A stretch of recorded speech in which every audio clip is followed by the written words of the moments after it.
Alors, bonjour. Bonsoir. Je fais un test micro en même temps. Est-ce que tout le monde m'entend correctement dans la salle? Oui, je vois des tests qui hochent, super. On va commencer tranquillement la rencontre. Donc, bienvenue à toutes et à tous ce soir. On est vraiment très heureux de vous accueillir dans le cadre de cette rencontre d'information dans le cadre du projet d'assemblée de quartier, du projet pilote d'assemblée de quartier dans Auteuil. Donc, je m'appelle Adrien Roumet, je suis conseiller en participation citoyenne à la ville de Laval. Et donc, je m'occupe avec ma collègue ici présente, Sophie Gélina, de l'animation de cette soirée et de la présentation donc, de ce projet pilote d'assemblée de quartier donc, dans votre quartier, à Auteuil ce soir. On est vraiment très heureux de vous accueillir ce soir puis de pouvoir vous présenter ce projet. Ça fait quelques temps maintenant qu'on travaille sur ce projet-là. Il y en a deux à la ville de Laval. Il y en a eu un dans Duvernay. On a fait la rencontre d'information le 10 octobre dernier. Et donc ce soir, on est avec vous et on se réjouit de lancer cette initiative. Donc je vais sans plus tarder laisser la parole à Madame Jocelyne Frédéric Gauthier, l'élue de votre secteur, qui souhaitait vous accueillir ce soir. Madame Frédéric Gauthier. Oui. Bonsoir tout le monde. Avant de commencer, je tiens à vous remercier pour votre présence ce soir. Vous êtes déplacés en si grand nombre. Ça paraît, par exemple, que vous avez besoin d'un genre de rencontre comme ça à Auteuil. Oui, effectivement, je pense que ça vaut la peine. Il faut qu'on commence à travailler en communauté. Et vous êtes là à l'écoute de vos citoyens, de mener une vie tissée, serrée, et vous savez aussi les besoins de votre société. C'est en vous écoutant, par exemple, on peut aller de l'avant avec des projets comme tels. Ça fait longtemps, par exemple, je rêvais, je posais des questions pour qu'on puisse faire un genre de rencontre comme ça à Auteuil. Maintenant, finalement, c'est arrivé. On pourrait dire d'une façon différente, beaucoup plus ordinaire. Maintenant, le projet sera un objectif. Et le projet va mettre, le bébé sera net bientôt. Sans plus tarder, je ne vais pas rester longtemps. Amusez-vous bien.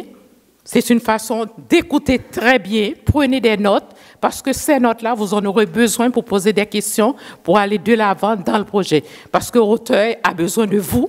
Et si Auteuil veut se développer, c'est avec les citoyens et non avec les étrangers. Encore une fois, bienvenue et bonne soirée. Merci.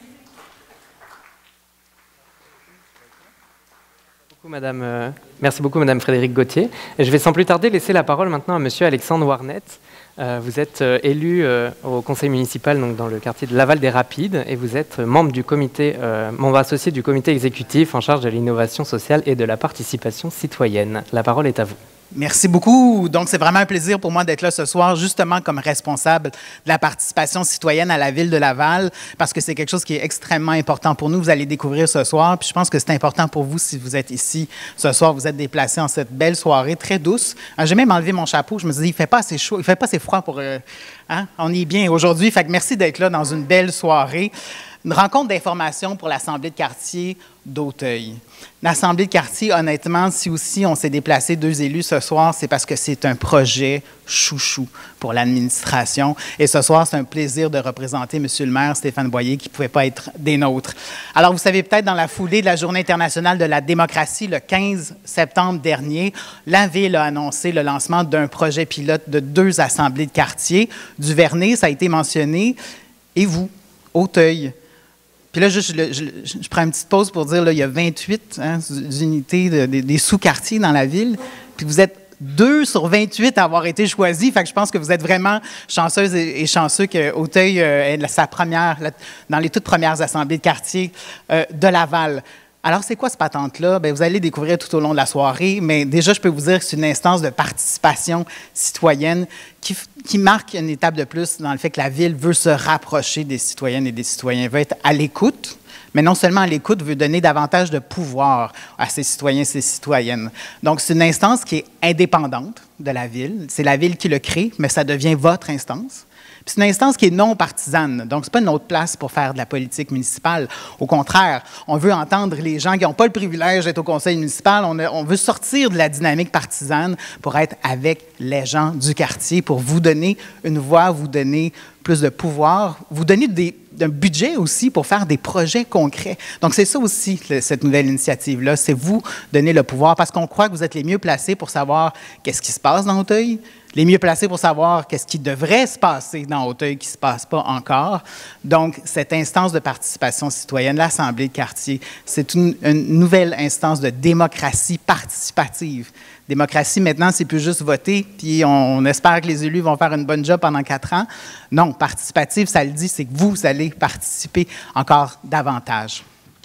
Alors, je vous remercie justement d'être là ce soir pour participer en grand nombre, puis je vous invite à devenir des acteurs et des actrices assidus du bien-être de votre quartier, faire entendre votre voix, développer, mettre la main à la pâte pour des projets qui vous touchent vraiment puis qui vont améliorer la qualité de vie dans le quartier.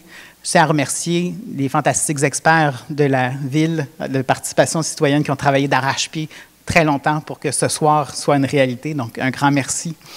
Donc, ce soir, l'Assemblée pour laquelle on a cette rencontre d'information, bien, ce que je veux que vous reteniez, c'est que c'est la vôtre, c'est votre Assemblée. Profitez-en, parlez, mettez la main à la pâte, décidez, connectez ensemble, puis surtout, merci de devenir des actrices et des acteurs de changement dans Auteuil. Bonne soirée.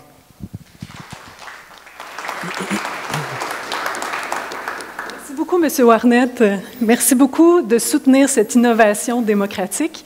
Bonsoir, je me présente. Je suis Sophie Gélina, responsable en consultation citoyenne. Je serai co-animatrice avec Adrien ce soir. C'est un réel plaisir pour moi d'être avec vous.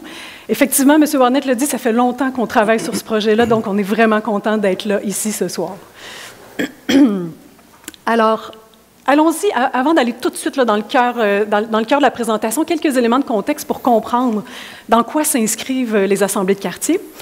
Donc, à la Ville de Laval, depuis maintenant 10 ans, on consulte les citoyens et les citoyennes dans tous les secteurs sur plusieurs projets municipaux et on va continuer à le faire. Ce qu'on entend depuis quelques années, c'est cette volonté citoyenne de pouvoir être consultée et de pouvoir s'exprimer, en fait. De ne pas seulement attendre que la Ville vienne vous voir quand vous avez des besoins et des projets, mais de pouvoir, vous aussi, être des acteurs, des actrices de votre démocratie locale. Donc, on vous a entendu. C'est la raison pour laquelle on met en place, on lance les assemblées de quartier, qui se veulent des espaces dédiés aux citoyennes et aux citoyens pour vraiment agir à l'échelle locale. Assurément, l'objectif, puis on va y revenir le plus en détail, mais assurément, notre objectif avec les assemblées de quartier, c'est de vous permettre d'influencer les décisions qui sont prises dans votre quartier. Et c'est très concrètement de pouvoir réaliser des projets pour Auteuil, par vous. Donc, dans les 2 prochaines années, on a décidé de lancer 2 projets pilotes d'assemblée de quartier, une première à Duvernay et l'autre à Auteuil, ce qui fait de vous des quartiers chouchous pour nous dans le cadre de ces projets-là. Qui dit projet pilote dit expérimentation, donc on va tester le modèle, on va le construire avec vous. Je tiens à vous rassurer, on sait où on s'en va. On a pris le temps d'aller voir ce que les autres villes du Québec faisaient en matière d'assemblée de conseils de quartier, notamment la ville de Québec, qui a des conseils depuis plus de 30 ans. Donc, ils ont 30 conseils de quartier dans plus de 30 secteurs. Ça fait vraiment partie de l'ADN de la démocratie participative à la ville de Québec. Et on sent que Laval est prêt pour ça, et c'est ce qu'on a envie de créer. J'ai envie de vous dire aussi qu'on a choisi Auteuil parce qu'on avait envie de travailler étroitement avec la concertation locale.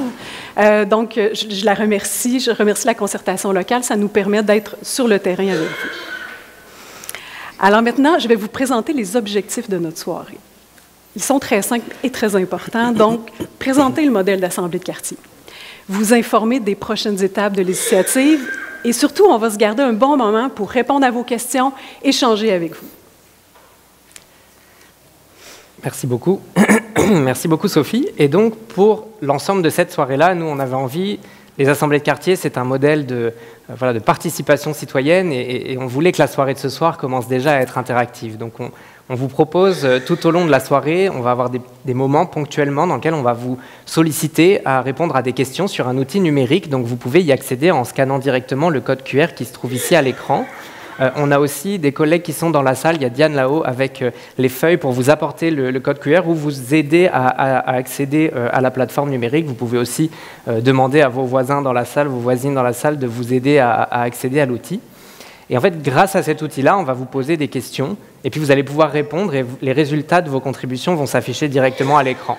Vous n'êtes pas obligé d'y participer, ce n'est pas obligatoire, c'est anonyme aussi, donc on vous invite à répondre vraiment ce que vous pensez être votre réponse. Personne ne saura qui a répondu les choses qui s'affichent à l'écran.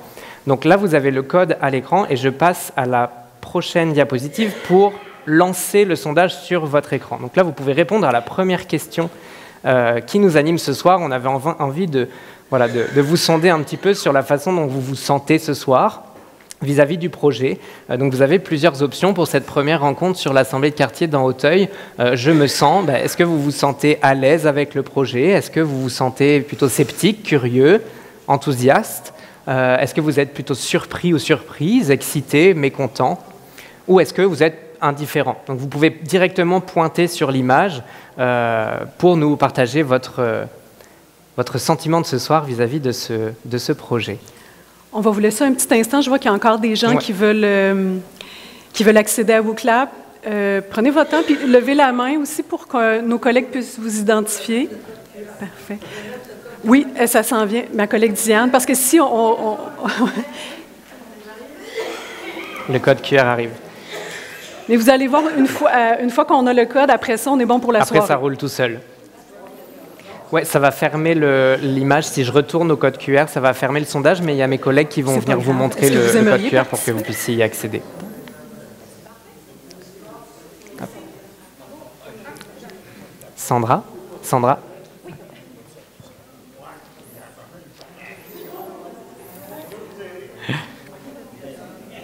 C'est le temps de se rôder aussi, puis de faire un brise-glace comme ça en début de rencontre. Ça nous permet aussi de régler la question technique dès le départ, puis comme ça, après, ça roule tout seul.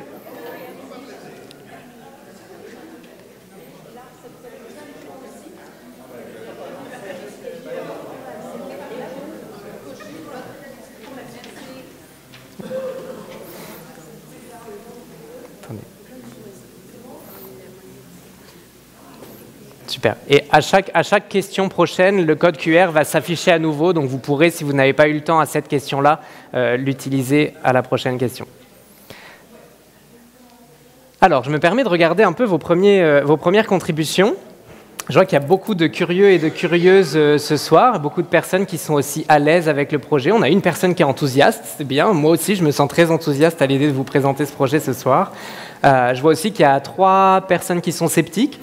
C'est tout à fait OK avec ça aussi. Nous, on est là pour vous expliquer, vous présenter le projet. On est là aussi pour répondre à vos questions. Donc voilà, on a aussi une personne qui est plutôt indifférente. Donc voilà, moi, je suis très, très enthousiaste. Et toi, Sophie, tu te sens comment par rapport à la soirée de ce soir? Moi, c'est un cocktail.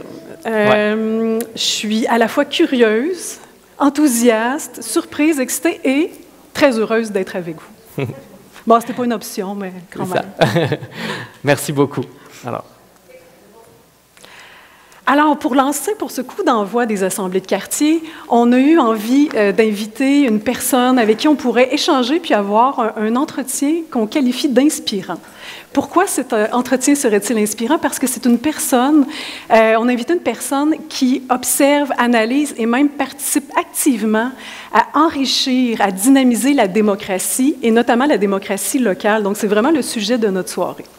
Donc, on a fait le choix d'inviter Jocelyn Guillermoux de l'Institut du Nouveau Monde et dont la mission, donc l'Institut du Nouveau Monde, sa mission, c'est une organisation non partisane et indépendante qui vise à stimuler, à accroître la participation des citoyens et des citoyennes à la vie démocratique. Donc, je pense que c'est la personne toute désignée pour venir échanger avec nous ce soir. Bienvenue, Jocelyn.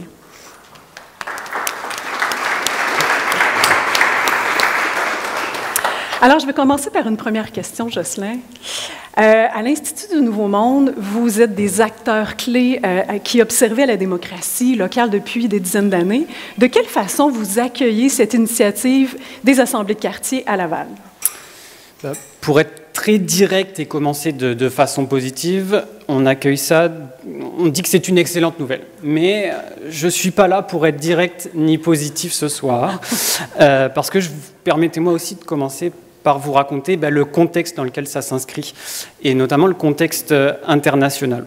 Alors ça va être un peu sombre, mais je vous promets qu'à la fin de la présentation, on lance la boule disco parce que ce sera un peu plus engageant.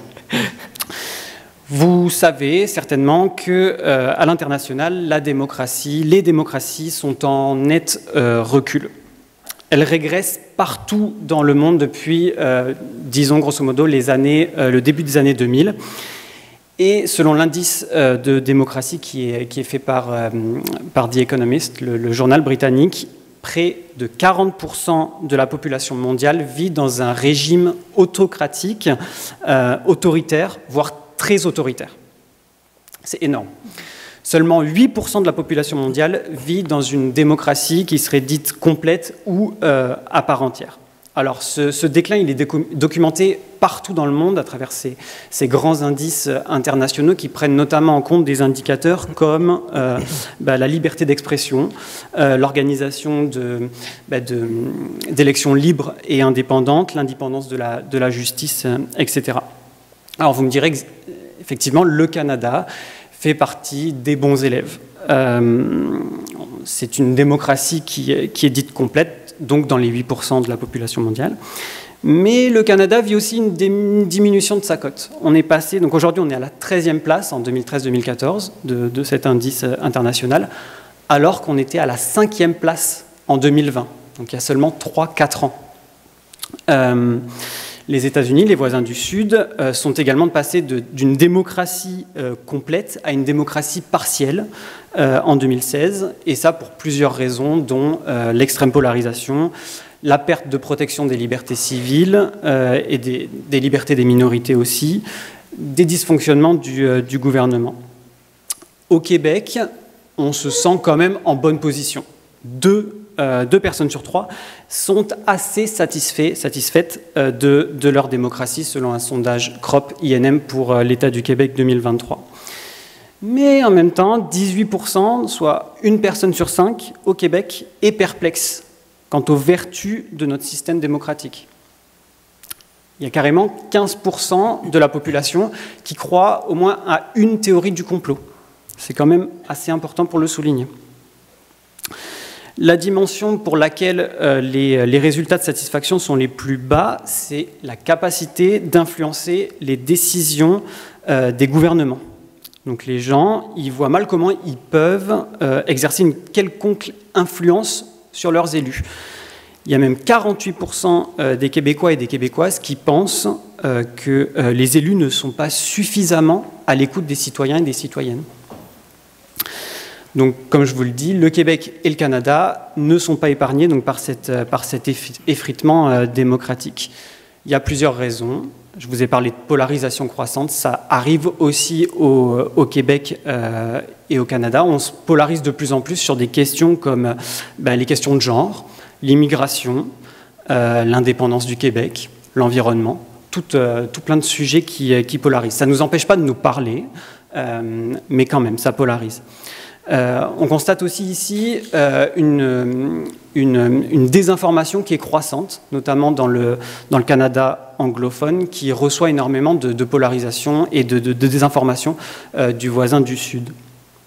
Ici aussi, les niveaux de confiance dans certaines institutions sont en chute libre, notamment vis-à-vis des gouvernements, du système de justice et surtout vis-à-vis des médias traditionnels.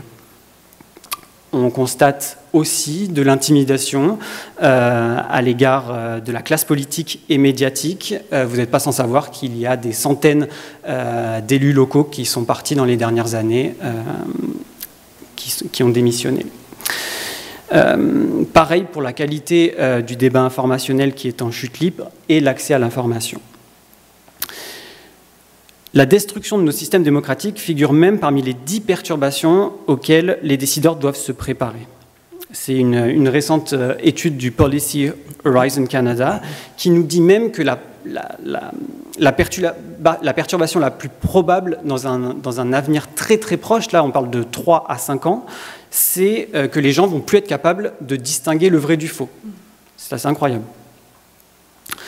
Bref, je vous ai parlé d'un climat quand même bien sombre, bien compliqué, mais en même temps, à Laval, on voit, et dans d'autres municipalités, on voit quand même un vent de changement, un vent d'une culture participative, notamment durant les 10 dernières années, qui s'est traduit par l'adoption d'une politique de participation et de consultation publique.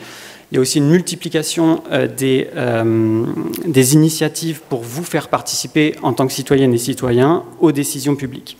C'est un virage qui, à l'INM, on pense, doit se poursuivre beaucoup plus fort, notamment parce qu'il y a une marge de progression énorme pour encourager une participation qui soit plus diverse et plus diversifiée. Il ne faut pas non plus oublier que Laval, c'est là où il y a eu un des taux de participation électorale les plus faibles aux dernières élections municipales de 2021. Le chiffre, c'est 28,3% de participation. Tout ça pour vous dire que on ne peut pas prendre pour acquis la démocratie et si on veut vraiment se prémunir de cet effritement, nous, on pense à l'INM qu'il faut tabler sur 2 grandes familles d'actions. D'une part, l'éducation à la citoyenneté et la pratique du dialogue, et d'autre part, les innovations démocratiques. L'éducation à la citoyenneté et la pratique du dialogue, on parle souvent d'esprit critique, mais au-delà de ça, il faut aussi apprendre à mieux se parler, à mieux prendre des décisions collectives, à affronter certains désaccords et à chercher parfois des formes de compromis pour faire avancer la collectivité, la communauté. Les innovations démocratiques, c'est l'idée d'essayer de maintenir la confiance ou de renforcer la confiance des citoyennes et des citoyens dans leur système démocratique, et ça requiert de l'innovation pour relever donc, ces problèmes et rester pertinent face aux enjeux qui nous concernent. Donc les assemblées de quartier, pour revenir à votre question, c'est une bonne nouvelle. Parce que c'est une innovation démocratique, même si c'est une innovation démocratique pour Laval, parce que c'est un modèle qui quand même fonctionne bien ailleurs et qui a fait ses preuves. Évidemment, je ne peux pas vous dire si c'est le modèle qui va fonctionner pour vous, on l'espère, mais l'avenir nous dira comment est-ce que vous allez vous approprier aussi ce genre de projet et comment est-ce que ça va fonctionner. Mais dans tous les cas, ça s'inscrit dans ces deux types de familles, innovation démocratique et espace d'exercice du dialogue, en tout cas, et de participation citoyenne. Alors, on est très confiant quand même pour la ville de Laval face à ces défis-là. Okay, merci beaucoup pour ces premiers éléments. C'est vrai que c'est toujours précieux de comprendre dans quel contexte on s'inscrit à plusieurs échelles. Donc là, vous nous avez parlé des grandes tendances aussi à l'échelle mondiale en termes de démocratie. Vous avez parlé aussi d'innovation démocratique, un peu du contexte lavallois. Je crois comprendre qu'on s'en va quand même dans la bonne direction avec ces assemblées de quartier. Et finalement, comment ça va se concrétiser, puis qu'est-ce que ça va vouloir dire pour les Lavalloises et les Lavallois concrètement là, sur le territoire d'aller dans cette direction-là? Oui, c'est vrai que vous n'êtes pas les seuls. Depuis 20 ans, l'OCDE, qui est l'Organisation de coopération et de développement économique, nous parle d'une vague délibérative. Donc, partout, dans plusieurs pays, dans des villes aussi, on vient lancer des initiatives qui permettent aux élus de prendre de meilleures décisions parce qu'elles sont prises avec les personnes, les citoyens et les citoyennes qui vivent les enjeux le plus directement, le plus localement. Alors, on a plusieurs exemples internationaux marquants. L'Irlande l'a fait avec ses assemblées citoyennes. C'est des véritables laboratoires là, de participation citoyenne. Ils l'ont fait sur la question du droit à l'avortement, mais aussi sur la question du mariage pour les personnes de même sexe. La France organise aussi, elle a fait son deuxième exercice récemment de convention citoyenne, une convention sur le climat et une convention sur la fin de vie et le droit à mourir. La ville de Paris aussi s'est dotée d'une assemblée permanente avec une centaine de membres qui sont, eux, tirés au sort et qui viennent soutenir la ville dans ses décisions municipales et ses politiques municipales. Il y en a d'autres en Belgique, ailleurs encore. Mais tout ça pour vous dire aussi que ces initiatives, elles reposent sur 3 types d'éléments. La représentativité, Je vous ai parlé de tirage au sort. L'idée, c'est de composer des échantillons de citoyens, citoyennes qui sont le plus diversifiés possible et qui représentent surtout la population. Le deuxième, c'est de délibérer de façon informée.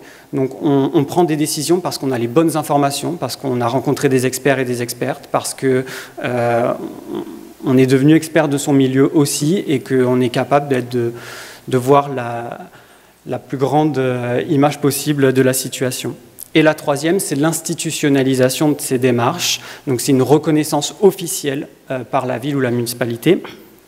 Et donc c'est une reconnaissance légale. Les assemblées de quartier telles que vous les proposez, je dirais qu'elles fonctionnent pour deux de ces éléments. Parce que, bon, si on regarde la représentativité, ce n'est pas le tirage au sort qui a été choisi ici. Donc on ne pourra pas avoir une représentation parfaite de la population. Ça va d'abord et avant tout reposer sur la volonté des gens, vous, des personnes qui vont vouloir s'y impliquer. Donc ce n'est pas parfait, mais c'est quand même important de le souligner. Par contre, ça répond aux deux autres critères. L'idée de délibération informée, parce que ça a le potentiel véritablement de devenir un espace de partage d'informations entre citoyennes et citoyens et de discussion dans l'idée de dégager une vision commune du développement de votre milieu. Et puis ça répond aussi aux critères d'institutionnalisation, puisque ça s'inscrit dans la gouvernance municipale. C'est reconnu et c'est soutenu par la ville. Vous allez donc vivre un véritable outil de gouvernance ouverte, qu'on appelle aussi gouvernance partagée. L'idée selon laquelle les autorités publiques partagent une responsabilité dans la prise de décision. Elles reconnaissent le pouvoir citoyen parce que vous avez une connaissance particulière de votre milieu et que vous avez la capacité à prendre des décisions pour vous. Ça vient aussi s'ajouter à d'autres outils que vous avez aussi développés ces dernières années. Je pense au budget participatif. Peut-être que certaines et certains d'entre vous ont déjà voté pour ce genre d'initiative. Puis aussi, vous menez des différents types de consultations. Donc, ce n'est pas un seul dispositif qui va fonctionner, c'est un continuum de la participation citoyenne, finalement. Donc maintenant, est-ce que vous allez dans le bon sens? Oui. Mais on ne peut pas non plus vous donner une totale approbation, dans le sens où c'est l'expérience que vous allez en faire qui va être déterminante. Est-ce que vous allez vous impliquer? Est-ce que vous allez vouloir revenir? Est-ce que ça intéresse le monde? Est-ce que aussi la rétroaction est bonne? Est-ce que les élus vous disent quel genre de décision a été prise sur la base du travail collectif que vous avez fait? Voilà autant de critères qui pourront aussi servir d'éléments pour vérifier le bien fondé de ces genres d'expériences collectives. En attendant, nous, on applaudit. On va lancer la boule. Et peut-être que je finirai en disant que ce genre d'expérience, c'est important pour vous parce que ça concerne vos enjeux locaux. Vous avez peut-être l'habitude de répondre aussi à des questionnaires, à d'autres types de démarches qui regardent la situation plus globale, la situation au niveau de l'aval.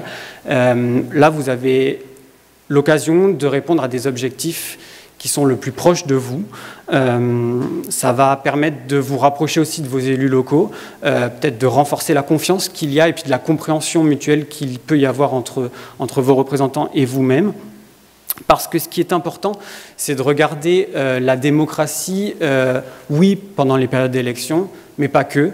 La démocratie, ça se vit en dehors de l'élection, ça se vit au quotidien et c'est en créant ce genre d'espaces qui sont propices au dialogue, à l'échange, au compromis, qu'on fait véritablement avancer notre démocratie. J'espère que ça répond à vos deux questions. Absolument. Merci beaucoup. Merci beaucoup.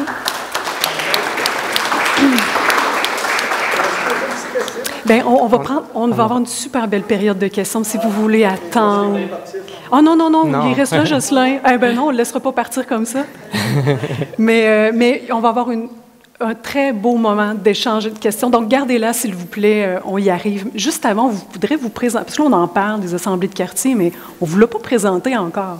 C'est ce qu'on va faire. Donc, on souhaite vraiment plonger davantage dans le modèle lavallois des assemblées de quartier. Juste avant de plonger, on va retourner vers notre outil WooClap. Puis je tiens à rassurer les personnes qui sont moins à l'aise avec ce genre d'outil. Il va y avoir encore quelques petites questions, très peu, puis on va surtout échanger avec vous. Donc, si vous êtes moins à l'aise, c'est pas grave, sachez que c'est un outil qui va être modestement utilisé. Alors, on vous lance la question, à votre avis, puis il n'y a pas de mauvaise réponse, hein? À votre avis, une assemblée de quartier, qu'est-ce que c'est? Quand on vous dit ça... C'est le même. C'est le même, oui, c'est toujours le même. Si vous rouvrez la page de tout à l'heure, vous allez tomber sur la nouvelle question qui va arriver dans un instant. Oui, donc c'est toujours le même, on continue. Les personnes qui sont arrivées en cours de route, vous pouvez faire signe aux collègues qui sont debout pour reprendre le code. Donc pour vous, une assemblée de quartier, à votre avis, que pensez-vous que c'est? Donc comme je dis, pas de mauvaise réponse, on veut partir un peu de votre compréhension. Alors, vos idées commencent à arriver. Attendez, Diane, il y a une personne ici qui a levé la main à l'arrière. Puis là, je ne veux pas lancer une compétition, mais sachez qu'on a testé avec Duvernay, puis que ça a super bien fonctionné. On a eu des bonnes réponses, puis là, on a hâte de voir à Auteuil. On y arrive.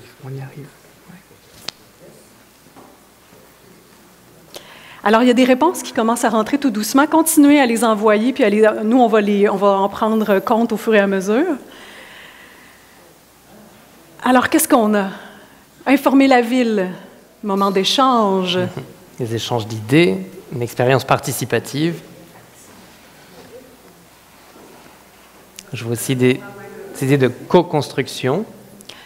Oui, on va prendre des réponses à main levée. Prendre des réponses à main à ce moment-là, est-ce que tu voudrais prendre un micro, s'il te plaît? Il y a quelqu'un qui voudrait participer à main levée.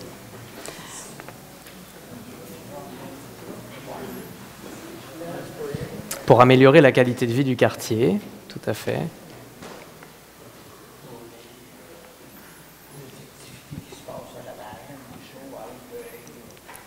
Il y a un micro disponible si vous souhaitez répondre à main levée plutôt que de répondre via l'outil numérique. Oui, monsieur. Régler des problèmes de quartier, souligner des problèmes de quartier, parce que tout fonctionne sur l'automatique actuellement. Là. Améliorer, je pense que le conseil municipal font le job, mais c'est nos problèmes qu'on veut régler, les problèmes de quartier. Moi, je suis que ça qui m'intéresse ici. Là. Parfait. On l'ajoute dans la liste. On l'ajoute dans la liste. Ah ben Auteuil se défend par rapport à Duvernay, on va se le dire. Oui, carrément. Je pense le niveau de réponse c'est ça. Super. Et nous, on garde ça précieusement aussi parce que ça nous donne déjà des premiers éléments. Puis vous verrez, quand on vous présentera les prochaines étapes de la démarche, ça fera du sens aussi de repartir de ce que vous nous partagez ici. Donc, si c'est bon pour vous, je vais me permettre de passer à la diapositive suivante. Donc, ça va couper la question sur votre outil numérique, mais je voudrais maintenant vous présenter en fait ce que nous on a en tête quand on parle d'assemblée de quartier. Finalement, vous allez voir que c'est vraiment très proche des choses que vous avez pu rentrer dans la question précédente. Il y a beaucoup de définitions qui pourraient être utilisées pour présenter une assemblée de quartier. Nous, on a choisi celle-ci. Donc d'abord, une assemblée de quartier, c'est une instance qui est consultative et participative, et surtout, elle est reconnue et sollicitée par la ville. Jocelyn, tout à l'heure, nous parlait de la question de l'institutionnalisation. C'est vraiment très important pour nous de faire en sorte que les activités de l'Assemblée de quartier et ce qui ressort de vos discussions au sein de l'Assemblée de quartier soient considérés et reconnus par la ville. C'est ça qui va permettre de pouvoir avoir des résultats tangibles en arrière. Second point, c'est une instance qui est indépendante et non partisane. Là, c'est vraiment un des éléments qui est très très important pour nous, c'est-à-dire que dans la dynamique de ces projets pilotes d'assemblée de quartier, donc là on expérimente sur le territoire avec vous, on va nous accompagner, notre équipe, Sophie et moi, on va accompagner les assemblées de quartier dans leur mise en œuvre, dans leurs premiers travaux pour s'assurer que toutes les règles sont bien comprises. On a aussi une marge de manœuvre, on apprend aussi avec vous comment mettre en place la meilleure instance possible, mais on veut assurer l'indépendance des activités de l'assemblée. C'est-à-dire que nous, on sera vraiment là pour accompagner sur les aspects administratifs, sur des aspects logistiques, aussi sur des aspects de forme pour répondre aux questions, mais on ne contribuera pas aux décisions qui seront prises par l'Assemblée de quartier. Ça, c'est vraiment très important pour nous. Le deuxième point, la non-partisanerie, donc le fait que ce ne sont pas des lieux d'expression des intérêts politiques. Donc, vos élus, dans les deux secteurs respectifs des assemblées de quartier, auront bien évidemment leur place au sein de l'assemblée de quartier. Il y aura un temps qui sera délimité dans l'ordre du jour pour l'expression de la part des élus des secteurs. Mais c'est avant tout un lieu d'expression qui est citoyenne. Nous, on veut vraiment assurer cette règle-là qui est fondamentale pour nous, que c'est un lieu dans lequel s'exprimeront les citoyens et les citoyennes, à la différence, par exemple, des rencontres citoyennes, où là, c'est un échange avec l'élu qui est dédié à ça. Là, l'Assemblée de quartier, elle se diffère vraiment de cet élément-là, par cette caractéristique que c'est un lieu où les citoyens et les citoyennes ont la parole en premier. Puis ensuite, ça permet aux citoyens et citoyennes du secteur d'exprimer leurs besoins, leurs aspirations finalement pour le quartier. Nous, ce qu'on a envie de mettre en place avec ces assemblées de quartier et avec vous, c'est comment est-ce qu'on peut construire collectivement la vision pour le quartier que vous souhaiteriez pour dans 1 an, pour dans 10 ans. On y reviendra un peu sur ces éléments-là plus tard. Et il y a aussi un volet de réalisation des projets. Donc on y reviendra aussi plus tard dans le « à quoi ça sert ». Mais sur les éléments de définition, là, c'est vraiment l'objectif des assemblées de quartier. Donc ça, c'est comment on le définit. Et donc, sur la gauche de l'écran, vous voyez aussi, attention, ce que ce n'est pas. L'objectif avec ces assemblées de quartier, c'est de venir s'implémenter en complémentarité avec ce qui existe déjà dans votre quartier. Parce que votre quartier, il existe déjà énormément de choses sur le point de vue communautaire. Il existe aussi des outils comme le 3.1 qui permettent de soumettre des requêtes à la ville. Donc on n'a pas envie que les assemblées de quartier viennent en fait déborder sur ces champs de compétences qui sont déjà couverts et très bien par d'autres instances ou d'autres outils. Donc là, l'élément important, c'est que nous, on vient complémenter cette offre-là pour vraiment créer un espace de dialogue et on veut que cet espace-là, il soit convivial. Donc on veut que ça interagisse, on veut que ce soit fluide et que ça permette de dynamiser encore davantage la vie démocratique sur le territoire d'Auteuil. Et donc là, dernière question, après on va dans les éléments très concrets de ce que c'est qu'une assemblée de quartier. On aimerait vous entendre sur à quoi ça sert, à quoi ça va vous servir finalement, comment est-ce que vous imaginez que vous allez faire vivre cette instance dans votre quartier. Donc c'est toujours le même code et là j'ouvre la question, donc elle est disponible à votre écran.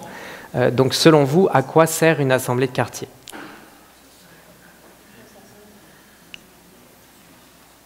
Et encore une fois, il n'y a pas de bonne ou de mauvaise réponse. C'est vraiment comment est-ce que vous voyez les choses et comment est-ce que vous aimeriez vous saisir de cette instance-là.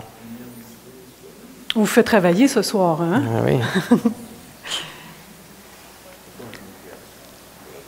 Donc, il y a déjà des réponses qui arrivent. Donc, en effet, consulter les citoyens, c'est un des volets. On y reviendra dans 1 minute.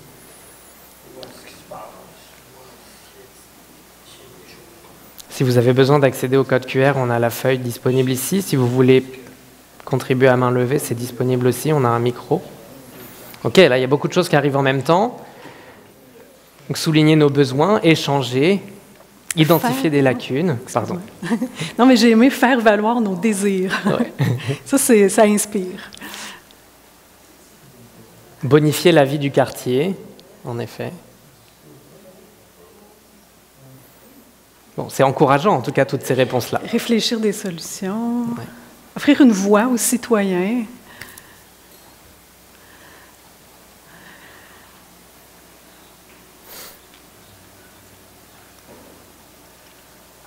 Bonifier la vie de quartier, absolument que oui.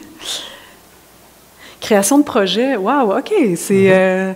Bon, on va arrêter la soirée. Je pense qu'on a fait le tour de la question. On a toutes nos réponses.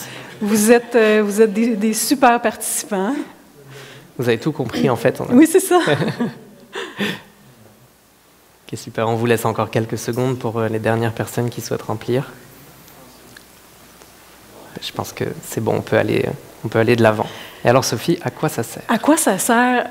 À beaucoup de choses, mais on peut regrouper ça en 4 idées. Donc, la première, absolument, de s'informer, de vous informer. Ça va être un lieu d'information sur ce qui se passe dans votre quartier. Ensuite de ça, vous l'avez bien compris, ça vise à consulter. Donc, on veut vous entendre. L'Assemblée de quartier pourra organiser par elle-même des consultations sur des sujets qui vous intéressent et vous pourrez porter votre voix par la suite. Ça sera aussi une instance pour nous, la Ville de Laval. Si on veut vous consulter dans Auteuil, on va aller voir l'Assemblée de quartier qui, elle, pourra réunir ses membres. Et tout ça pour effet d'influencer la prise de décision. On veut influencer pour prendre de meilleures décisions qui sont encore davantage connectées à vos besoins, à votre réalité. Vous avez une expertise, vous comme citoyen, vous connaissez votre quartier, vous connaissez votre secteur, donc on veut vraiment vous entendre. Et finalement, le dernier élément qui est très important, c'est cette idée de réaliser. Les assemblées de quartier, dans les assemblées de quartier, vous allez avoir un pouvoir d'initiative. Donc, vous allez pouvoir réaliser et vous serez soutenu financièrement pour réaliser des projets dans votre quartier qui répondent à vos besoins. Donc, clairement, vous aviez déjà très bien compris vers où on s'en allait. On utilise beaucoup de mots, mais je pense qu'il n'y a rien comme des exemples et des images pour illustrer ce que c'est une assemblée de quartier. Donc, on a mis ici 3 exemples d'actions. On s'est inspiré de Québec, comme je vous le disais, Québec fait ça depuis 30 ans, donc il s'est fait de belles et bonnes choses. Donc, en haut, vous avez une consultation publique qui a été demandée par la Ville. Donc, la Ville de Québec voulait entendre les citoyens de 6 secteurs, dans 6 conseils de quartier, sur l'aménagement de rues-écoles. De rue locale, excusez-moi. Donc, de rue locale. Donc, la Ville a été à la rencontre des conseils de quartier pour consulter. Et d'un autre côté, il y a une consultation publique autonome créée par le conseil de quartier. Donc, le conseil de quartier là-bas a voulu créer une vision pour Montcalm, donc pour Auteuil, pour le secteur. Donc, ils ont réuni les citoyens puis ils ont fait un exercice de consultation puis de vision. Et tout en bas, avec la petite ampoule, les initiatives citoyennes portées et financées par le conseil de quartier. Dans ce cas-ci, on a le conseil de Mézeray, qui a fait une panoplie de choses très inspirantes. Notamment, ils ont créé une place publique. Il manquait de place publique dans le secteur. Ils voulaient créer un espace, un lieu où les gens pouvaient se rencontrer, échanger, discuter. Donc, avec leur budget d'initiative, ils ont pu créer une place publique. Également, autre initiative super intéressante, à Mézeray, les citoyens trouvaient que la qualité de l'air n'était pas de qualité, justement, n'était pas jugée suffisamment saine. Et ils en parlaient aux autorités publiques, ça ne bougeait pas tellement, donc ils ont pris leur budget d'initiative pour faire une recherche-action citoyenne, ce qui a permis de constater qu'effectivement, il y avait des enjeux de qualité de l'air. Et donc, avec ça, ils ont pu aller voir les autorités gouvernementales, la Ville et les différentes instances de gouvernement pour faire changer les choses. Donc, le pouvoir d'initiative, ça permet vraiment de faire bouger les choses dans votre quartier à votre échelle. Exactement. Et pour la réussite de tout ça, nous, on avait envie de vous présenter, là, avant de rentrer vraiment dans les éléments très concrets de comment elle va fonctionner, cette assemblée de quartier dans votre quartier à Auteuil, sur quelques grands principes et conditions de réussite que nous, on souhaite suivre tout au long de cette expérimentation. Et donc, on les a déjà abordés un peu tout du long de notre présentation, mais je voulais les reposer ici pour que ce soit bien clair. Donc, les principes que vous voyez sur la gauche sont en fait les 5 grands principes directeurs de notre politique de consultation publique à la ville de Laval.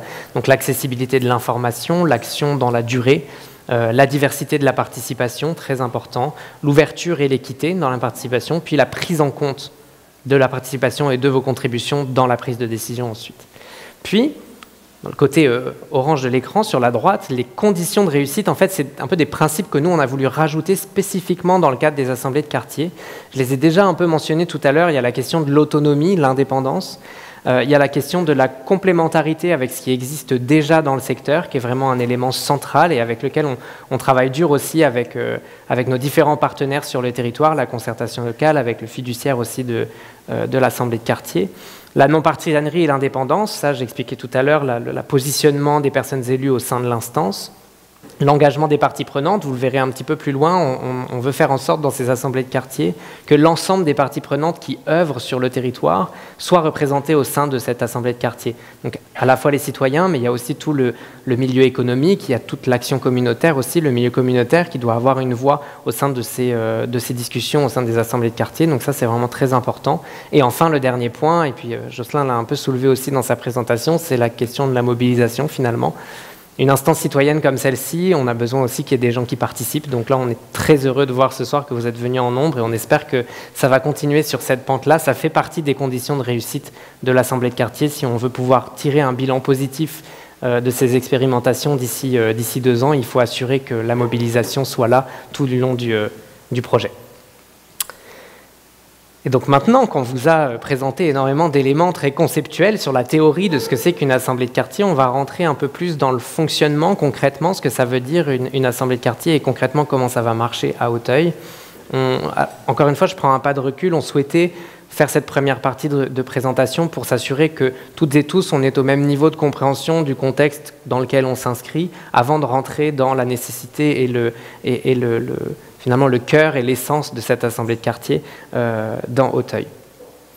Et donc, avant de rentrer vraiment dans le détail, je voudrais revenir sur la question du secteur. Donc le secteur d'Auteuil que vous voyez ici à l'écran, donc pour votre information, nous sommes ici, donc il y a un picot orange sur la carte à l'église Sainte-Béatrice. Ce secteur-là, donc les assemblées de quartier, elles sont ouvertes à toutes et tous. Donc que vous viviez ou que vous travaillez ou pas dans ce secteur, vous pouvez assister et contribuer aux rencontres. Pourquoi est-ce qu'il fallait quand même délimiter un secteur? C'est qu'en fait, les projets d'initiative qui seront portés par l'assemblée de quartier, elles devront se dérouler dans ce secteur. Et le comité de coordination, on y reviendra dans quelques instants, il sera composé de personnes qui, elles, résident ou alors ont une place d'affaires dans le secteur, mais il faut qu'il y ait un lien avec le secteur pour pouvoir coordonner l'assemblée de quartier. Mis à part ça, si vous vivez en dehors de ces limites-là, il n'y a vraiment pas de problème, vous pouvez quand même venir assister aux rencontres, participer aux consultations publiques, participer aux projets d'initiative, c'est vraiment pas un problème. Il fallait quand même qu'on détermine un secteur comme celui-ci. Donc là, vous l'avez à l'écran, peut-être pour donner un peu plus d'indications. Donc ce secteur-là, il se limite au nord avec la rivière des Mille-Îles, au sud avec la ligne haute tension en fait, qui longe la rue Pascal. Du côté ouest, on est sur la voie ferrée du Canadien Pacifique et à l'est sur l'avenue Papineau. Ça vous donne une idée là, du secteur que nous, on a qualifié d'Auteuil. Donc voilà, c'est celui qui s'affiche à l'écran. Et comment est-ce qu'on a sélectionné ces secteurs-là? Parce que M. Warnett le disait dans sa présentation d'introduction, il y en a 28 en fait, des sous-quartiers à Laval. Pourquoi est-ce qu'on a sélectionné ces secteurs-là? Nous, on était à la recherche de secteurs dans lesquels il y avait quand même une vitalité associative, une vitalité citoyenne, il y avait un terreau fertile, si on peut parler de ça, pour l'implémentation de ces projets pilotes, parce que finalement, le but de l'expérimentation et de faire des projets pilotes, on espère quand même arriver à une réussite. Donc on voulait mettre de notre côté aussi toutes ces chances-là de succès. Et en même temps, on cherchait des secteurs dans lesquels il n'y avait pas de saturation d'activités. Donc Auteuil en est un, c'est un endroit dans lequel on pense que les activités d'une assemblée de quartier pourraient prospérer. Et donc on espère voir naître de belles consultations et de beaux projets dans ce secteur-là. Effectivement, quand on a parlé avec des organismes, ce que j'appelle les forces vives du territoire, tout le monde nous a dit « Ah, vous allez voir à Auteuil, les gens ont envie de ça et puis vont avoir envie de s'impliquer. » Donc, on a hâte de voir ça. Donc, qui peut participer? Si vous habitez dans le secteur qu'Adrien a nommé, a présenté, si vous avez un commerce, une place d'affaires, vous êtes ce qu'on appelle un membre régulier. Ça veut dire que vous pouvez participer au comité de coordination. On va vous le présenter dans quelques instants. Donc, vous pouvez participer au comité de coordination, aux consultations, aux activités, aux projets d'initiative. Si vous aimez Auteuil, mais que vous n'y habitez pas, c'est pas grave. Donc, si vous allez à l'école dans Auteuil, si vous travaillez dans Auteuil, mais que votre résidence est à l'extérieur, vous êtes ce qu'on appelle le grand public. Donc, vous ne pouvez pas participer au comité de coordination. Ceci dit, vous pouvez participer aux activités de consultation, aux projets d'initiative, à la vie de l'Assemblée de quartier. Et finalement, si vous êtes un employé municipal qui est invité à venir, parce que parfois on va inviter des experts, des urbanistes, des architectes, des ingénieurs à venir échanger avec vous, présenter de l'information. Donc dans ce cas-là, les employés municipaux ont un rôle d'observateur. C'est la même chose pour les élus qui auront aussi un moment où ils pourront vous présenter de l'information. Mais c'est davantage dans un rôle d'observateur qui pourront participer aux activités. Il y a 4 types de rencontres pour les assemblées de quartier. Donc, la première, c'est l'assemblée de démarrage. Elle se tiendra chez vous dans quelques semaines. Donc, c'est le coup d'envoi. C'est la première là, qui lance l'assemblée de quartier. Ensuite, il y aura des assemblées mensuelles. Et des assemblées spéciales pourront également être tenues s'il y a des besoins spéciaux, des consultations particulières ou qu'on doit remplacer un membre du comité de coordination. Et finalement, il y aura une assemblée générale annuelle. Ce sera l'occasion de se rassembler puis de rendre des comptes aussi sur la façon dont l'argent a été utilisé. Exactement. Et on y vient à Parlant la question d'argent. de l'argent. Et je me permets de préciser aussi, je vois que certains et certaines d'entre vous, tout à l'heure, vous preniez des photos de la présentation. C'est très bien, mais on la mettra aussi en ligne sur Repensons Laval si vous voulez accéder à l'entièreté de la présentation. Aussi, je le répète, la rencontre de ce soir, elle est filmée. On va la mettre aussi en ligne sur Repensons Laval pour que les personnes qui n'étaient pas là ce soir puissent visionner l'enregistrement. Et donc voilà, en parlant d'argent, donc quel est le budget en fait de ces assemblées de quartier? Donc vous voyez, il y a 3 catégories de budget. Le premier, c'est le budget de fonctionnement. Donc c'est un 2500 $ qui est alloué donc par la ville de Laval pour les budgets de fonctionnement de l'Assemblée, c'est-à-dire couvrir les dépenses générales du comité de coordination, mettons du matériel pour pouvoir travailler correctement durant les assemblées mensuelles, un budget de location d'un espace pour par exemple tenir une rencontre exceptionnelle. Ça passe dans le budget de fonctionnement de l'Assemblée de quartier. Ensuite, on a un budget d'initiative, donc là qui s'élève à 15 000 $. Celui-ci aussi, il est alloué par la ville de Laval. Sur demande au projet. Donc en fait, l'Assemblée de quartier va produire des propositions de projets d'initiative à mettre en place sur le territoire, qui devront potentiellement rentrer dans ces 15 000, mais pas forcément, j'y viens juste après. Et ensuite, la ville pourra attribuer les subventions au regard de ces demandes de projets.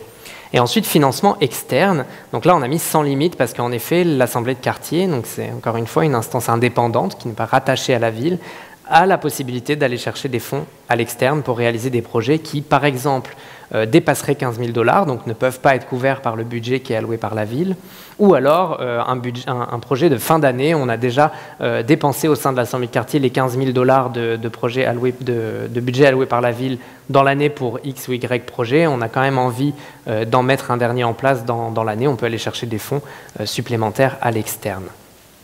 Et donc là, la recherche de fonds, elle est menée, bien sûr, en autonomie par le comité de coordination de l'Assemblée. Donc justement, le comité de coordination, qu'est-ce que c'est? Le comité de coordination, il va coordonner les activités de l'Assemblée. Je viendrai dans le détail de ça juste après. Mais d'abord, je voulais vous parler un peu de la composition de ce comité de coordination. Il y a une partie de ce comité de coordination qui est sélectionnée par tirage au sort et une partie par nomination. En fait, le tirage au sort, c'est les 6 rôles que vous voyez ici en haut. Donc, il y aura 2 personnes qui seront dédiées à des questions de coordination générale de l'Assemblée de quartier. Il y aura une personne qui sera en charge des questions de trésorerie, donc de gérer les budgets qui sont alloués à l'Assemblée de quartier.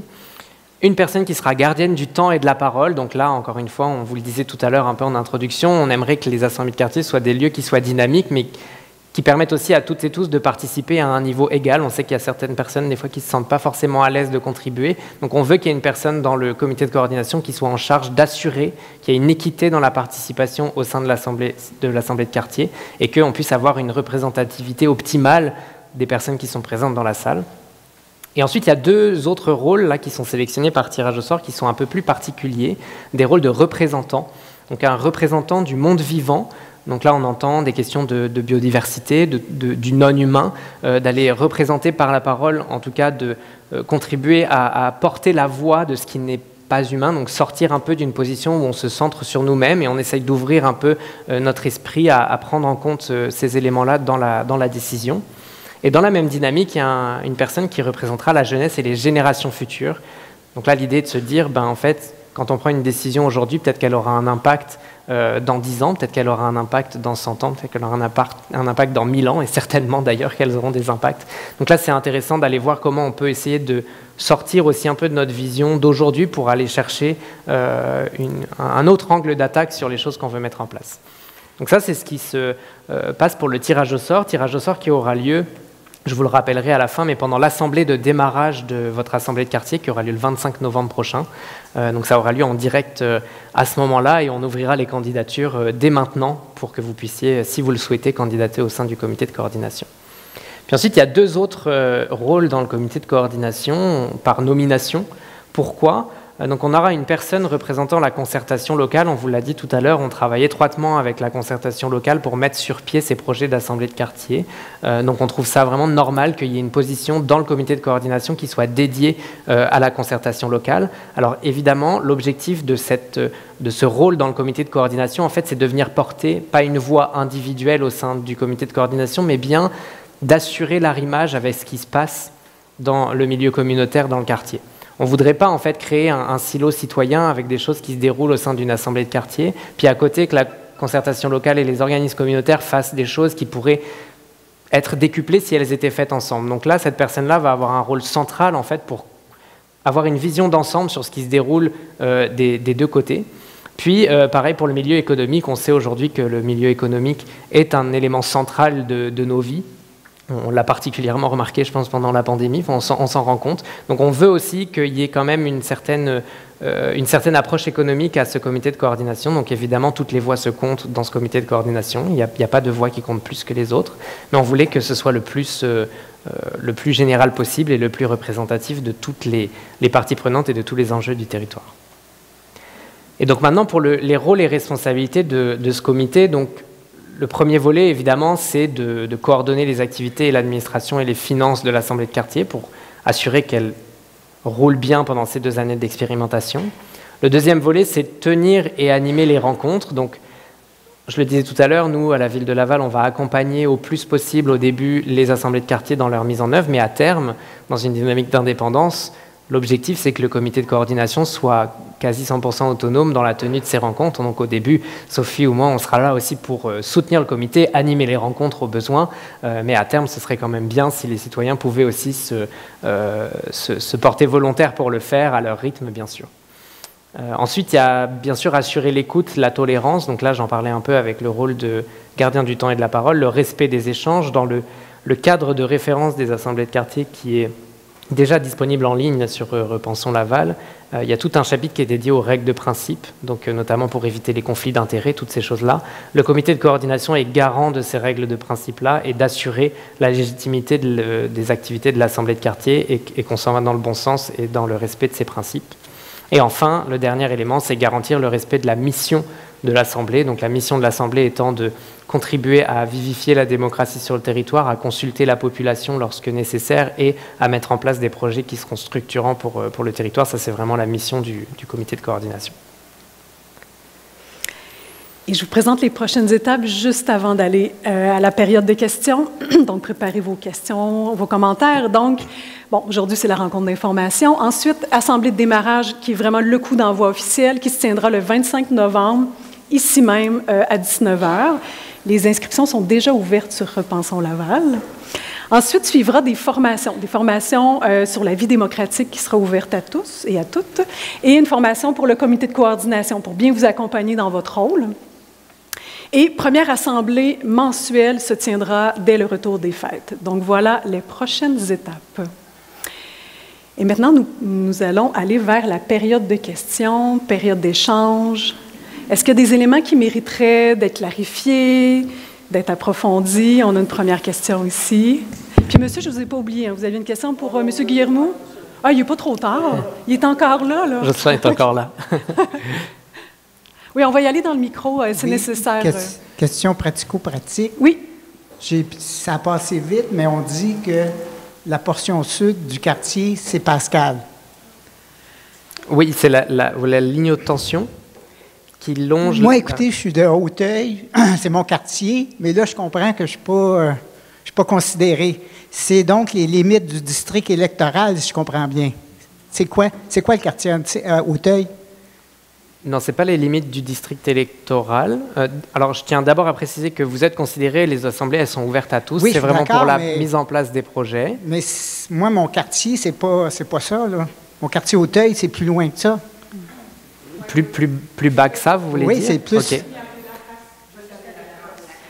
Parce que d'où viennent ces secteurs-là? En fait, en 2018, si je ne me trompe pas, la ville avait fait appel à un chercheur pour déterminer quelles étaient des unités de proximité. Donc, c'est un peu le mot. Donc, c'est pas un conseil de quartier. On n'aime pas trop utiliser le terme unité de proximité. On trouve que c'est pas très parlant, mais l'idée derrière une unité de proximité, c'est de se dire que c'est un lieu dans lequel l'activité se fait, les déplacements se font. Par exemple, ça peut être à pied. C'est vraiment de la proximité. Ben, moi, donc, ce sont deux unités. Les deux secteurs d'Hauteuil, c'est ça, je comprends pas là. Mais c'est que c'est deux unités de proximité qui sont différentes, même si elles s'appellent les deux Hauteuil. C'est deux unités de proximité différentes. Donc, je suis dans quel quartier, moi, d'abord? Dans Hauteuil, mais dans pas la même unité de proximité. OK, donc c'est des comités ici, des conseils d'unité de proximité. Voilà, mais sauf que donc, vous m'entendez que ça sonne pas très bien quand même un conseil d'unité de proximité. On a fait le choix, en effet, d'appeler ça une assemblée de quartier. Le nom peut être discutable, ça pourrait être à l'assemblée de quartier de déterminer un nouveau nom, si ça convient mieux, ou si c'est Auteuil Nord ou Auteuil Sud. Voilà, ça c'est ouvert. Nous, on arrive là avec cette proposition-là, mais c'est vraiment important de rester sur la question des unités de proximité. Non, je parce comprends, que mais tout ce qui moi, fait l'essence personnellement, d'une je trouve assemblée de que quartier. vous vous éparpillez. Vous allez faire combien? 20 quartiers? Non, il n'y en a que 2 pour l'instant. Non, mais ultimement... Ce sera au quartier de décider. Alors que Laval, on connaît Sainte-Rose, Auteuil, Vimont, Laval-des-Rapides, etc. 28 unités, ça n'a pas de sens. Je pense qu'on pourrait faire un meilleur travail si on élargissait le périmètre. Moi, personnellement, c'est comme ça que je commencerais. Bien, on vous entend. C'est sûr que les 6 secteurs pour tout le territoire de Laval, c'est beaucoup trop grand. Moi, je suis une fille de Sainte-Rose. Puis quand on parle de Sainte-Rose, bien, il y a Sainte-Rose, il y a le Vieux, il y a Champenois, il y a Champfleury, etc. Puis c'est des réalités qui sont différentes. Donc, on a pris le temps, on a pris le soin de faire un découpage pour être le plus près de la réalité locale des gens. Ceci dit, ce sont des projets pilotes. Hein?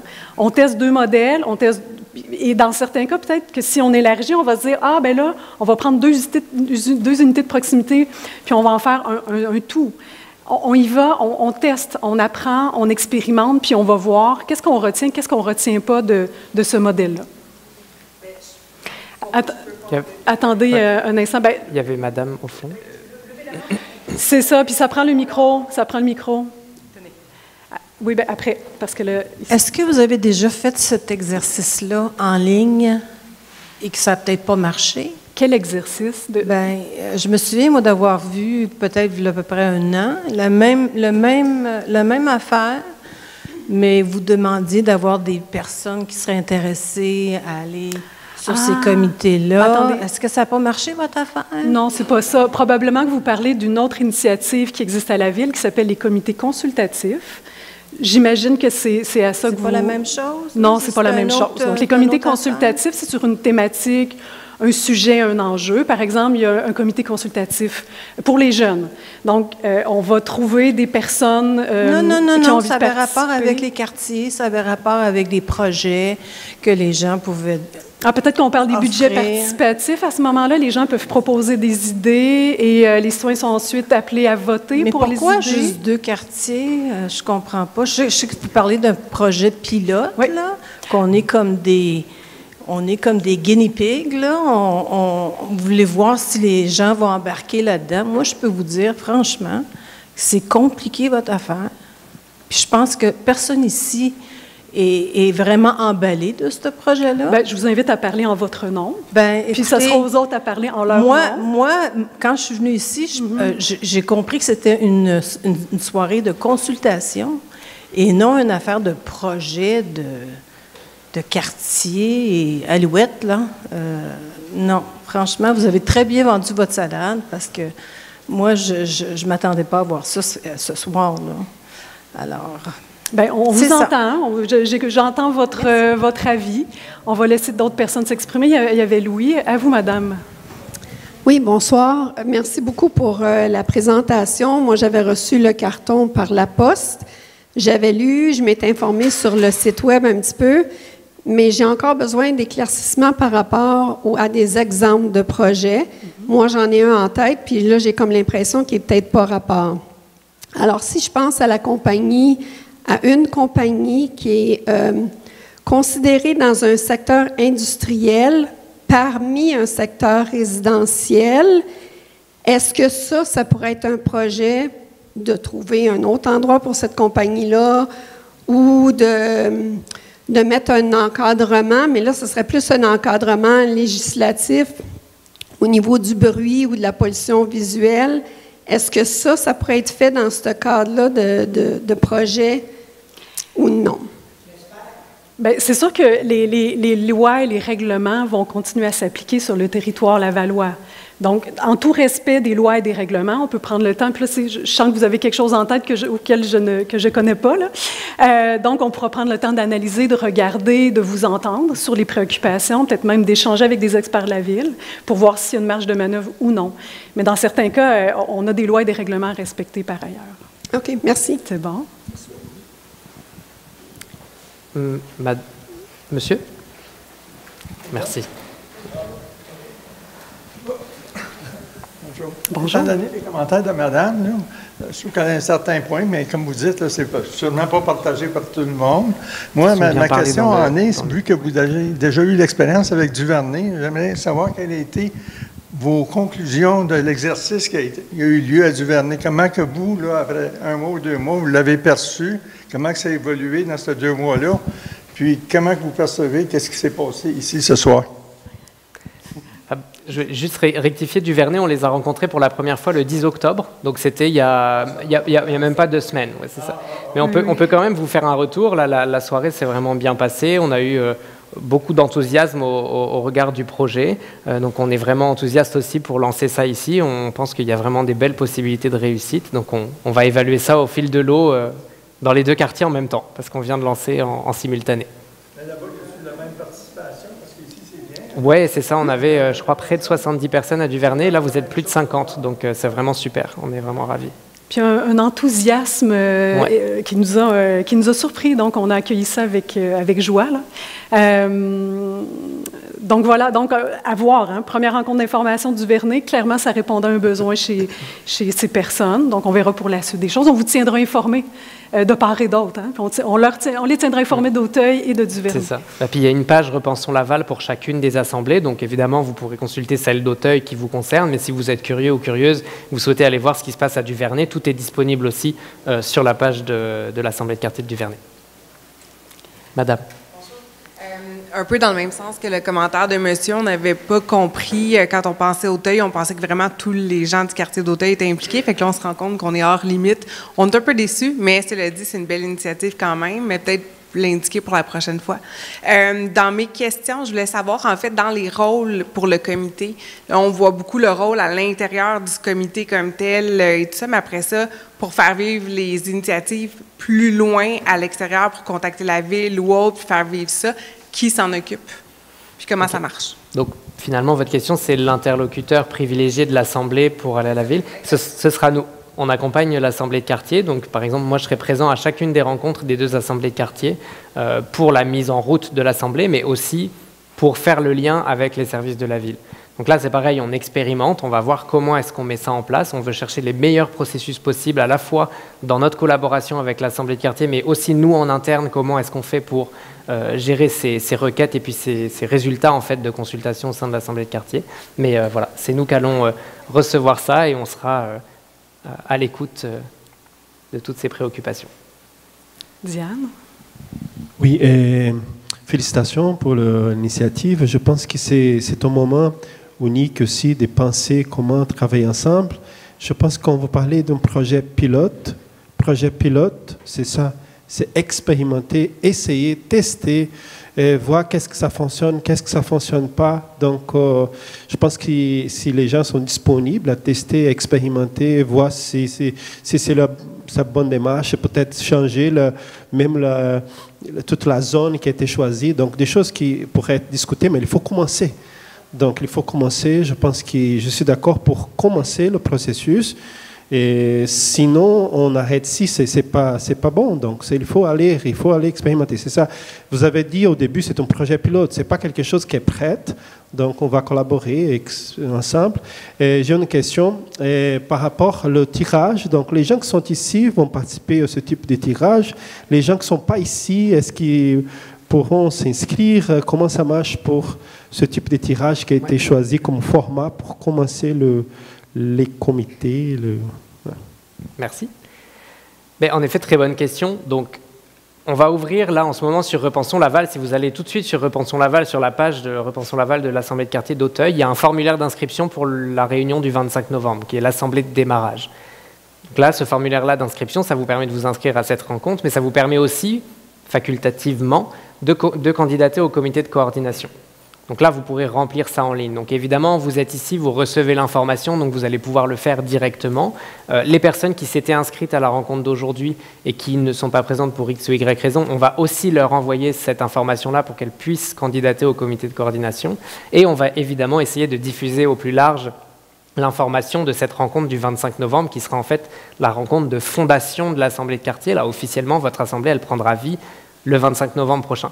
Donc c'est là aussi où j'approche une je prends une approche un peu plus modeste de dire, nous, on fait tout ce qu'on peut de notre côté pour pousser l'information, que les gens soient au courant dans le quartier et même autour de cette initiative-là. Et maintenant, si vous, ça vous intéresse, que vous trouvez ça pertinent, que vous souhaitez vous engager et que vous pouvez en parler autour de vous, libre à vous d'en parler autour de vous et de mobiliser. Comme je disais tout à l'heure, la mobilisation, c'est vraiment un élément fondateur de ces assemblées de quartier. Donc si vous souhaitez nous accompagner là-dedans, nous, on est vraiment tout oui. Si vous avez besoin d'outils, si vous avez besoin qu'on vous accompagne là-dedans, on est évidemment disponible pour assurer une mobilisation au plus large pour l'assemblée de démarrage. Et donc le tirage au sort, il sera effectué à la fin de cette assemblée de démarrage parce que ce n'est pas le cœur même de l'assemblée de démarrage, ce sera fait à la fin. L'assemblée de démarrage, elle va nous servir à vous consulter sur déjà votre vision pour le quartier. Comment vous vous sentez dans Auteuil, puis qu'est-ce que vous envisagez pour Auteuil dans les années à venir. Ça, c'est le cœur de la rencontre, c'est le lancement de l'assemblée de quartier. Puis à la fin, on tire au sort le comité de coordination, ce qui permettra aussi aux personnes qui sont présentes sur place lors de la rencontre du 25 novembre, mais qui peut-être n'étaient pas présentes ce soir ou n'étaient pas forcément tout de suite motivées pour le comité de coordination, de venir déposer directement leur candidature pendant la rencontre. Voilà, j'espère que ça répond à votre question. Très bien. Merci. Oui. En tout premier lieu, il aurait peut-être fallu indiquer sur le carton d'invitation de ne pas oublier son cellulaire. Je suis parti un peu vite de la maison. Puis... Désolé pour ça. On avait des tablettes qu'on aurait pu vous prêter, malheureusement. Oui, c'est ça. Mais comme vous le voyez, c'était pas le cœur de cette soirée. OK. Un point d'éclaircissement, j'ai vu que l'assemblée de quartier soit être influente, est censée avoir une influence. Éclaircissement, influence envers qui? Envers les décideurs? Envers nos concitoyens pour les mobiliser? C'est ma question. Oui, je dirais ces deux éléments, en fait. Clairement, c'est quand on dit influencer la prise de décision, c'est de s'assurer que les décisions qui sont prises dans votre secteur soient connectées vraiment à votre réalité, à vos besoins, à vos aspirations. Puis on dit, c'est qui ça, les décideurs? Bien, ça peut être les élus. C'est nécessairement les élus, l'équipe municipale dans son sens large. Le pouvoir est là, exactement, et l'Assemblée de quartier est un lieu de pouvoir aussi. Pouvoir citoyen, de vous faire entendre, de vous exprimer, de faire porter votre voix, vos besoins, vos priorités. Donc, c'est vraiment aussi un lieu de pouvoir.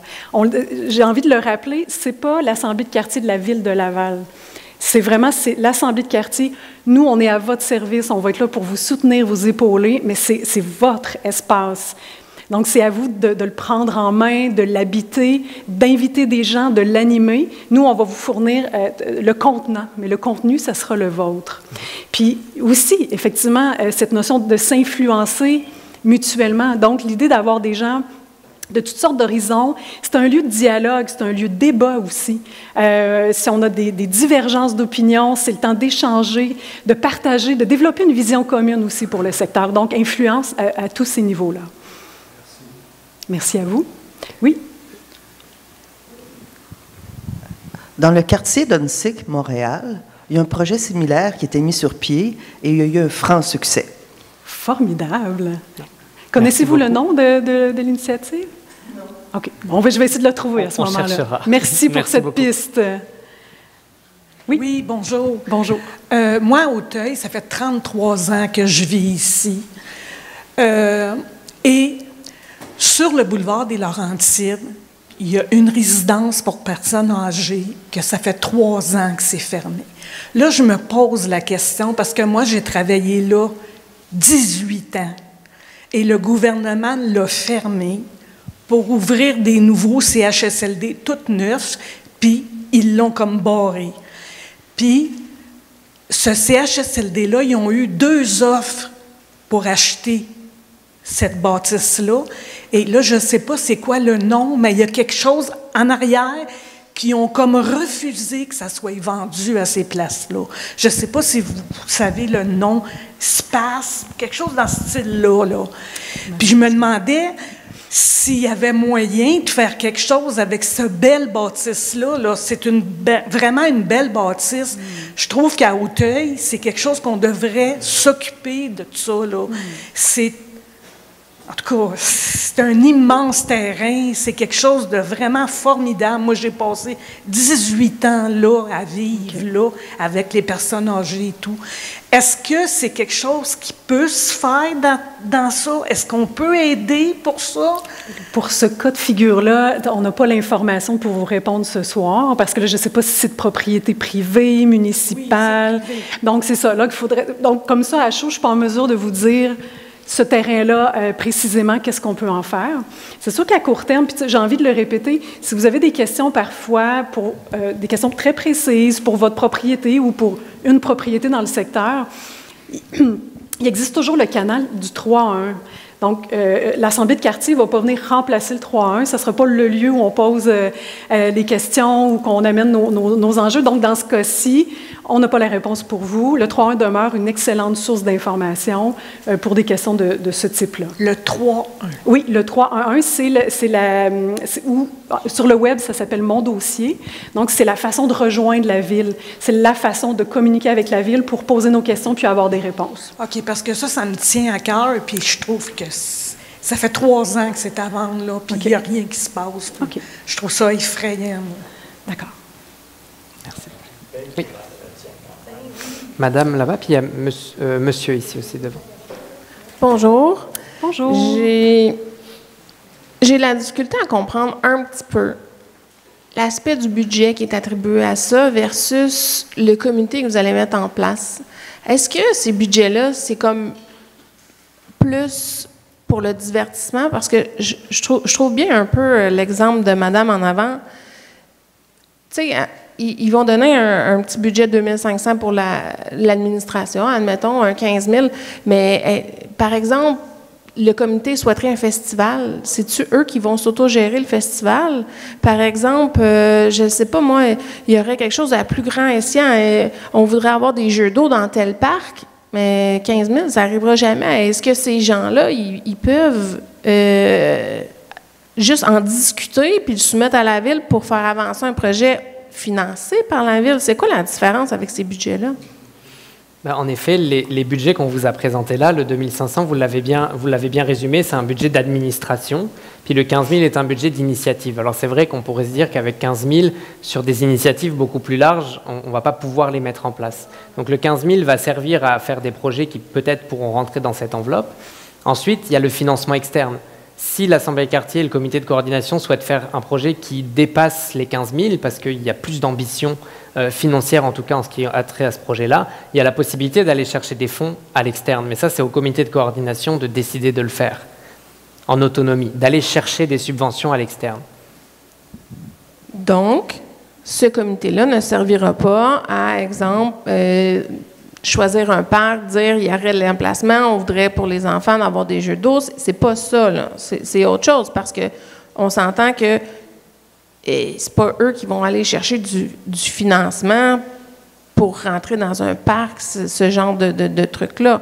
Donc, c'est plus au volet culturel, pour des petits festivals, pour des petites rencontres.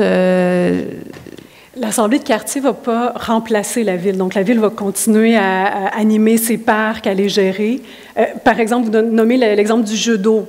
La ville a les ressources, a l'expertise technique aussi. Hein. Ça prend, pour travailler avec des architectes paysagistes, ça prend toute une expertise pour identifier à quel moment, de quelle façon, avec quelle technique. Donc, il y a les experts de la ville, les experts techniques qui vont continuer à identifier, à aménager les parcs, pour prendre cet exemple-là.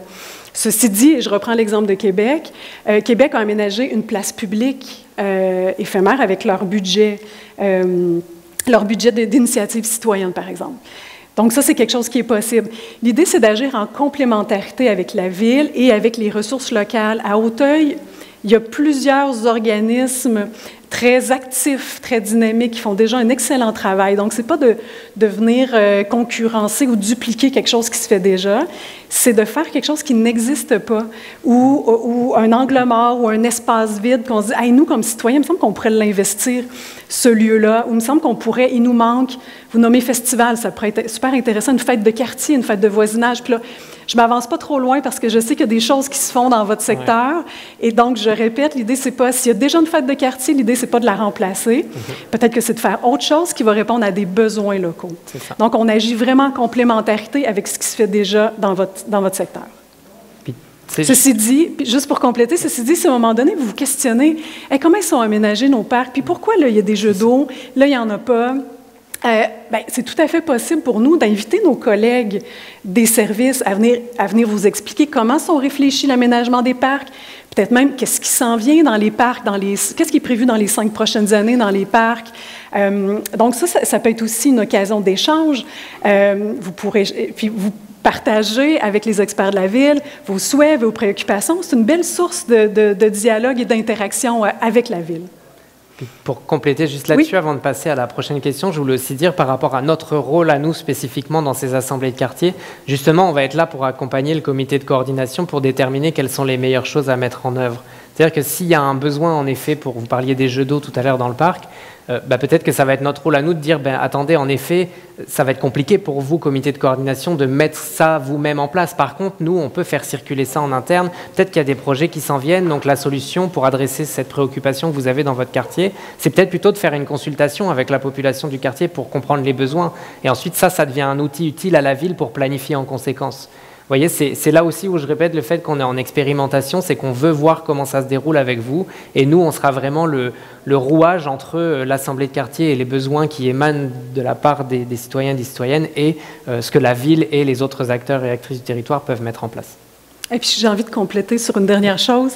Si les assemblées de quartier existent, c'est parce qu'il y a une volonté politique forte de nos élus que ça existe. Donc, l'intérêt est là, l'écoute est là. Ils ont vraiment envie de voir comment ça va évoluer, de quelle façon on peut créer ces espaces-là. Donc, vous serez entendus, il y a un espace pour ça. Merci. Puis on va essayer d'accélérer un petit peu de notre côté sur les réponses. On voit beaucoup de mains levées. Alors, monsieur, allez-y. Merci beaucoup. Merci pour l'initiative. C'est très intéressant. La question qui se pose, c'est est-ce que la ville est prête pour écouter les citoyens puis passer à l'action pour mieux servir les citoyens? Parce que clairement, on voit que la ville travaille d'une façon qui n'est pas efficace ni efficiente. On le voit dans le jour au jour de chaque citoyen, en roulant sur une chaussée qui est déficiente. Clairement, on n'a pas besoin d'un comité pour que la ville puisse dire qu'il y a des choses qui ne fonctionnent pas. Il faut qu'il y ait un plan d'action. Il faut qu'on travaille d'une façon qui répond directement aux besoins des citoyens dans leur quotidien. Puis c'est ça que moi, le sentiment que j'ai, puis je pense que tout le monde ici sont venus justement pour partager leurs préoccupations, leurs problèmes qu'ils vivent chaque jour. Moi, j'ai contacté, je pense que mon numéro de téléphone est très connu au 311, là. Je ne cesse pas d'appeler pour justement réclamer ou informer la ville sur des choses qui ne fonctionnent pas. Mais malheureusement, il n'y a rien qui se fait avec toutes les réclamations que je fais. J'ai même contacté notre conseillère dernièrement à cause des maringouins qui se sont infestés là, dans la ville de Laval, partout. On a vu une vie vraiment qui n'est pas correcte. Là. On n'était même pas capable de sortir à l'extérieur dans notre cour arrière. Puis la conseillère ne m'a pas répondu. J'ai demandé un plan d'action, elle ne m'a pas répondu. Donc, je trouve que l'initiative, elle est très intéressante. Mais ma question à vous, est-ce que la ville est prête pour écouter? Et pas seulement pour dire qu'on écoute, mais passer à l'action pour régler les vrais problèmes des citoyens. Merci.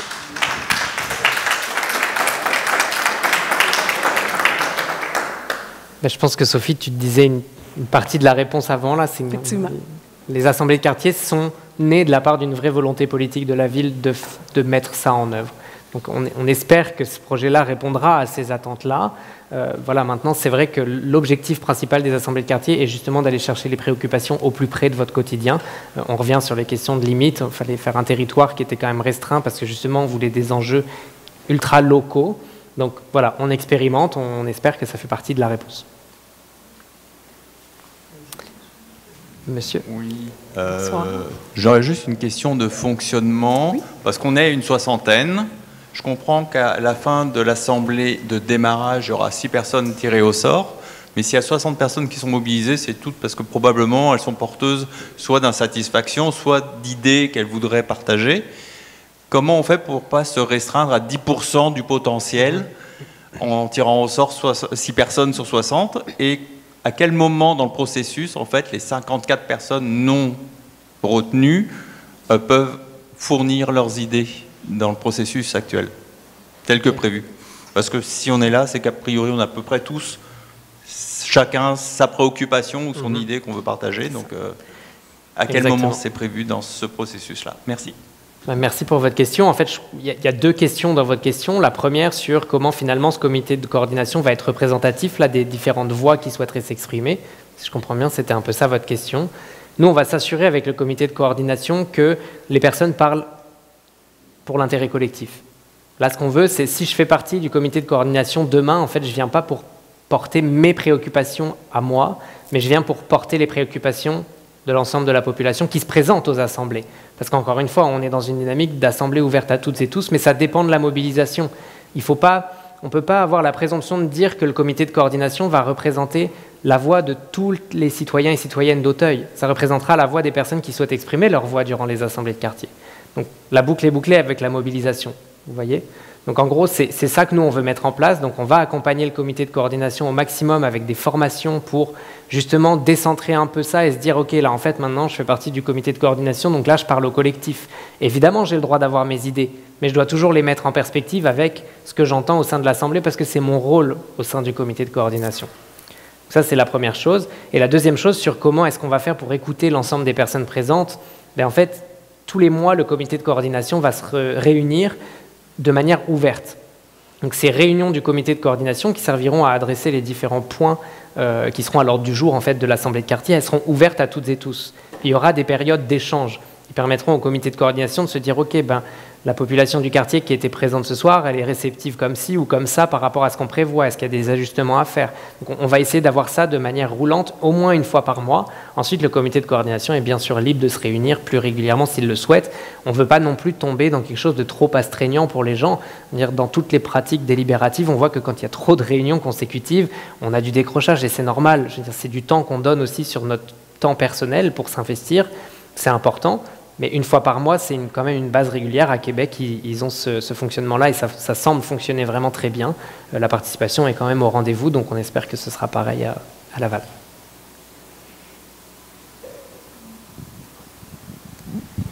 Bonsoir. Bonsoir, j'aime pas trop les micros. Je suis Amaury des Loisirs Sainte-Béatrice. Merci pour l'initiative. Ça fait des années que qu'on cherche aussi, en tant que communauté, à se rassembler aussi aux Loisirs de Sainte-Béatrice. Puis, je trouve que ça, c'est une porte d'entrée. Puis, je sais que tout le monde a ses préoccupations parce que je les entends tous les jours, nous, aux Loisirs, là, au centre communautaire.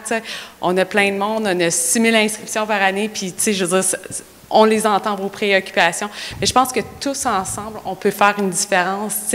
On parle de, je ne sais pas, moustiques.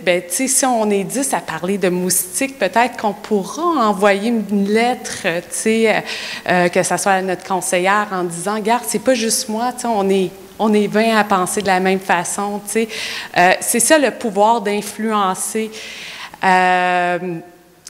Donc, je pense que on pourrait partir par ça, puis voir comment ça fonctionne, puis je veux dire, puis il y a peut-être des beaux projets aussi qu'on va pouvoir faire, comme Madame elle disait avec la maison, l'ancienne résidence.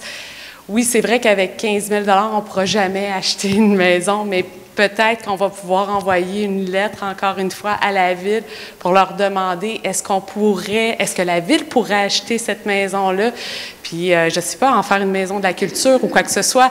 Donc, moi, je pense que tous ensemble, on peut changer les choses.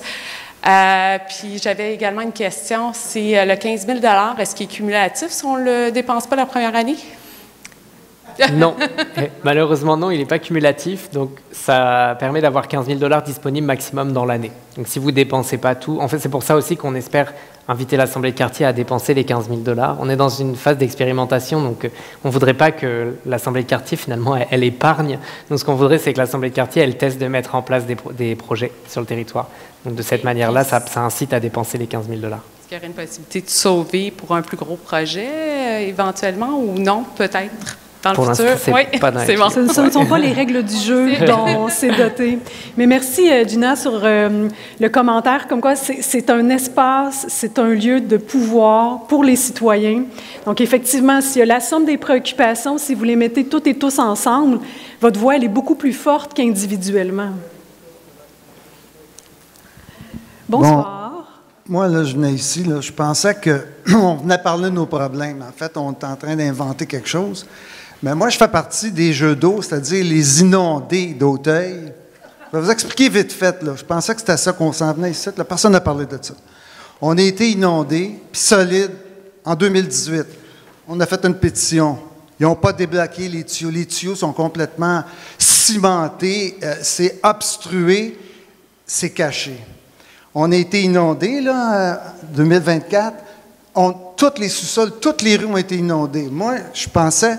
En fait, là, la question, c'est votre comité, là, parce que là, c'est pas la bonne place pour faire bouger, parce qu'en réalité, la ville, on dirait que la ville cherche à... En fait, qu'est-ce qui est arrivé, là, c'est qu'on a été inondés, les spécialistes sont venus essayer de débloquer, ils ont dit c'est cimenté, c'est plus bon, il faut que ça soit excavé, remplacé. La ville le sait. Ils n'ont rien fait. Ça, c'est en 2018. En 2024, là, ça a été l'inondation totale. Là, ce qu'on essaie de voir, c'est, vous êtes comité, est-ce qu'il y a assez de puissance? Parce que ce qu'on nous dit, c'est qu'il faut passer par des moyens comme l'Ombudsman pour forcer la ville parce qu'on va être sinistré encore. On est dans une cuvette à Auteuil. On est plusieurs qui ont été inondés. Les tuyaux sont bloqués. Le spécialiste a dit qu'il faut que ça soit défait, enlever les tuyaux, mettre des tuyaux neufs, il n'y a rien qui se fait. Donc, en 2018, avec une pétition, ils n'ont rien fait. savoir si les assemblées de quartier, c'est un lieu exactement, pour parce que faire moi, je bouger les pensais choses. que c'était de ça qu'on s'en venait parler. Okay. À soir, je ne m'en venais pas pour votre invention, là, mais ça prend cette invention-là. Mais cette invention-là, est-ce qu'elle va contribuer à forcer un peu la ville à... Parce que la ville, elle a l'obligation de réparer, puis ils ne le font pas. On a même eu un adjoint du maire qui nous a dit on s'en occupe personnellement, puis ils n'ont rien fait. Mais là c'est très grave, parce que les assurances, la valeur des maisons, ça c'est un vrai problème. Les jeux d'eau, là, puis les parcs, c'est bien beau, là, mais là, on a un véritable problème. Et puis, votre comité, si on s'embarque là-dedans, est-ce que c'est comme une porte d'entrée pour forcer la ville à réparer, parce que c'est irréparable comme c'est là. OK. Je n'irai pas plus loin sur la question des inondations parce que c'est vraiment un dossier pour lequel je n'ai pas l'expertise pour répondre de façon détaillée aux questions. De façon générale, les assemblées de quartier, c'est des lieux où vous pouvez partager vos préoccupations, poser vos questions, échanger avec des experts de la ville, influencer la prise de décision. Donc, sur ce dossier-là, comme pour d'autres, selon vos préoccupations, vos enjeux, ce qui vous tient à cœur, ce sera l'occasion d'aborder ces thèmes-là. La préoccupation sera collective, si je comprends bien. Vous n'êtes pas le seul dans ce cas-là à penser ça. Donc, en effet, là, dans une dynamique de porter la voix collective, si vous souhaitez l'amener au sein de l'Assemblée de quartier, après, le processus fera les choses de lui-même. En fait, j'avais juste une question, j'essayais d'éclaircir. Là. Si je veux... Moi, supposons que je suis mélangée. Là. J'ai l'impression qu'il faudrait que j'aille au conseil municipal pour dire mes enjeux, mais là, vous me proposez ça. Je fais la naïve. Alors, où je vais, pour moi, c'est pas clair. Mais je veux faire avancer les choses. C'est où j'ai plus d'influence? Est-ce que c'est ici ou c'est au conseil municipal? Ben, ça réside dans ce qu'on disait tout à l'heure. Nous, on part du principe que quand la voix elle est collective, elle a plus de poids, mais après, à vous de choisir, vous pouvez faire les deux. C'est simplement que ce n'est pas la même démarche. Quand vous allez être au conseil municipal, vous pouvez partager un intérêt ou un enjeu qui peut-être au nom collectif, mais vous serez devant le conseil municipal vous-même avec l'assemblée de quartier. Là, vous êtes avec le quartier et vous dites, OK, quels sont les projets et les enjeux que j'ai envie de discuter collectivement. Puis peut-être que là, ça va pouvoir faire une différence, in fine. Puis peut-être que le fait que j'aille au conseil municipal, que je partage ça directement devant les élus, et que aussi ça vienne du côté de l'assemblée de quartier, là, on se dit, bah, OK, là, la préoccupation, elle est là.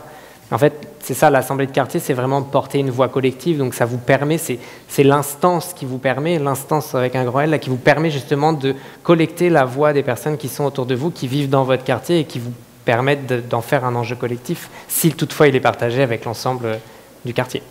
C'est le jeu aussi. Bonsoir. Puis ensuite, il y a monsieur au premier rang. Bon, bonsoir tout le monde. Bonsoir. Bonsoir. Ça me fait plaisir d'être ici ce soir parce que c'est la première fois que j'assiste à une réunion aussi où il y a tant de gens. Et que moi, ça me donne l'occasion de voir des visages, des gens. Je vois certaines personnes que je connais, mais il n'y en a pas beaucoup.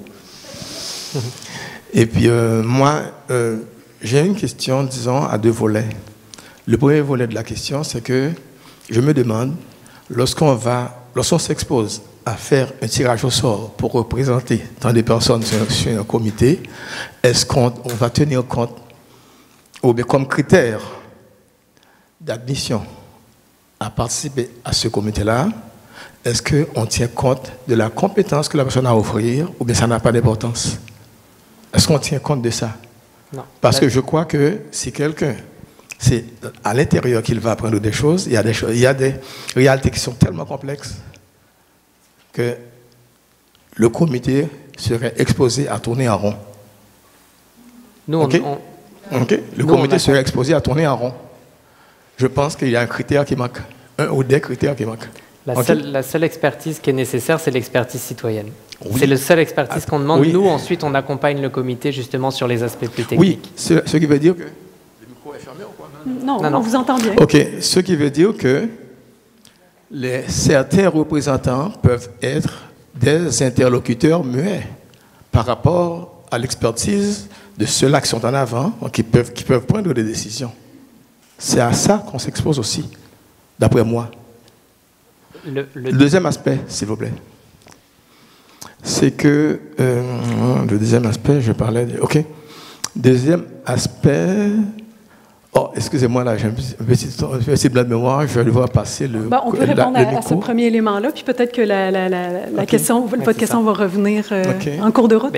Le tirage au sort, il va s'effectuer sur un bassin de personnes qui seront volontaires. Donc, on estime aussi qu'en étant volontaire, il y a fort peu de chances pour qu'on se trouve dans une situation où les personnes ne voudraient pas participer au sein de ce comité. On va être sur des gens qui souhaitent déjà s'investir dans ce comité. Et c'est aussi pour ça qu'on a fait des rôles spécifiques pour chacune des positions dans le comité de coordination. C'est que nous, on a remarqué par différentes expériences, différentes observations qu'on a pu constater sur ce type d'instance ou d'autres, quand il n'y a pas de rôle spécifique, on peut avoir tendance à s'effacer devant des personnalités, par exemple, un peu plus prenantes ou qui ont une expertise particulière. Là, le fait que chaque rôle a son expertise, ça va forcer le comité à devoir entendre chacune des spécificités de chacun des rôles à chaque discussion. Et nous, on sera là pour accompagner justement le volet participatif de ce comité. On va veiller très très fort, Sophie et moi, à ce que chaque personne au sein du comité et au sein de l'Assemblée ait son poids et sa parole dans la décision. Oui, puis j'ai envie de dire, le nom de ce comité, c'est pas le comité exécutif ou décisionnel ou le conseil d'administration. C'est un comité de coordination. Donc, son rôle, tout à l'heure, Adrien l'a présenté, c'est vraiment un rôle de mettre en commun, mais de porter la voix de ses concitoyens et concitoyennes. Donc, nous, on est là pour s'assurer, ça ne sera pas décisionnel, c'est vraiment mobilisant et participatif. C'est vraiment l'esprit dans lequel on fait les choses. OK, merci. Deuxième aspect de ma question, c'est que moi, je sais que je comprends qu'on va fonctionner en comité, mais je me demande comment est-ce qu'on prévoit une façon de faire, de procéder, de telle sorte que chaque comité qui évolue à Laval, comité de quartier, ces informations, ces démarches puissent être connues par les autres, de manière à ce que vraiment on a un Laval qui n'est pas une ville séparée, morcelée, mais que les idées puissent être partagées, comprises et même permettre aux gens de s'identifier, chaque personne à l'autre quartier où il n'habite pas. OK? Oui. Merci. C'est une très bonne observation. Assurément qu'on va vouloir qu'il y ait des partages entre les assemblées de quartier pour s'enrichir mutuellement. Ah, il y a un petit complément. Okay. En fait, juste, bonsoir tout le monde. Donc, j'ai deux questions. J'aimerais savoir, c'est quoi l'enveloppe financière à Québec OK, juste pour faire en fait le comparatif avec Laval.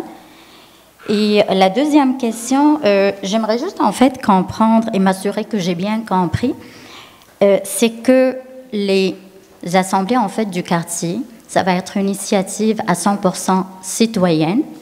Ils vont travailler en collaboration ou, je dirais oui, en collaboration avec les organismes communautaires du quartier.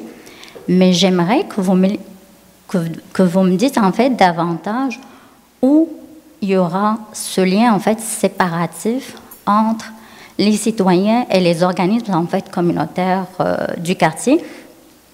Parce que j'ai tendance en fait à comprendre, peut-être que je me trompe, mais si c'est une initiative à 100% citoyenne du quartier, là, le rôle des organismes communautaires, vous dites qu'ils vont venir en concertation locale, et moi, j'aimerais pas que les citoyens s'effacent face aux organismes communautaires.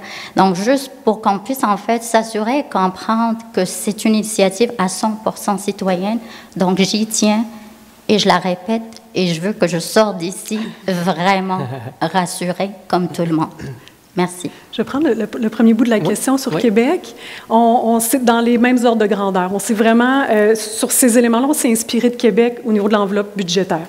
Donc, c'est à quelques dollars près, c'est les mêmes montants, 2500, 15 000. On trouvait que ça fonctionnait bien. Eux ont augmenté leur plafond il y a quelques mois, c'est tout récent, donc on s'est calqué sur cet aspect-là. Et on va vous rassurer tout de suite, mais je vais laisser Adrien le faire. Exactement. Ben, tout à l'heure, je présentais les différents rôles du comité de coordination, puis il y avait les deux du bas, où c'était une nomination pour un représentant ou représentante de la concertation locale. Notre objectif, c'est qu'il y ait cette personne qui représente la concertation locale dans le comité de coordination pour assurer l'arrimage avec tout ce qui se déroule déjà sur le plan communautaire dans le quartier. C'est très important. Monsieur, vous en parliez juste avant, il faut éviter de faire des silos là, dans la ville, de travailler tous ensemble, puis de connaître et de communiquer sur les projets qui se déroulent. Donc ça, c'est le premier point, c'est vraiment très important. Et pour le reste, les autres rôles sont des rôles citoyens. Donc en fait, la concertation locale et finalement la voix communautaire un peu du quartier aura un seul siège au sein du comité de coordination. Nous, on va tout faire pour éviter que justement il y ait une sorte de lobbying intense du communautaire au sein du comité de coordination. Ce n'est pas du tout ça l'objectif. Et d'ailleurs, on travaille étroitement avec la concertation locale et avec les organisateurs communautaires du quartier. Très bien. Et ben voilà, c'est super. Et on travaille étroitement avec eux justement pour arrimer ça de la bonne manière. Et je pense que Gina le disait tout à l'heure, puis Nathalie l'aurait dit aussi, on est tous là pour la réussite du projet. Donc on va vraiment faire en sorte qu'il n'y ait pas ces soucis-là. On va les voir peut-être arriver, puis on va se dire, OK, comment on réagit, comment on gère la chose. Encore une fois, on est en expérimentation, mais ce qu'on veut vraiment, c'est mettre en place le meilleur projet possible, qui porte la voix des citoyens et des citoyennes, mais il ne faut pas oublier qu'on doit travailler en concertation avec l'ensemble des parties prenantes.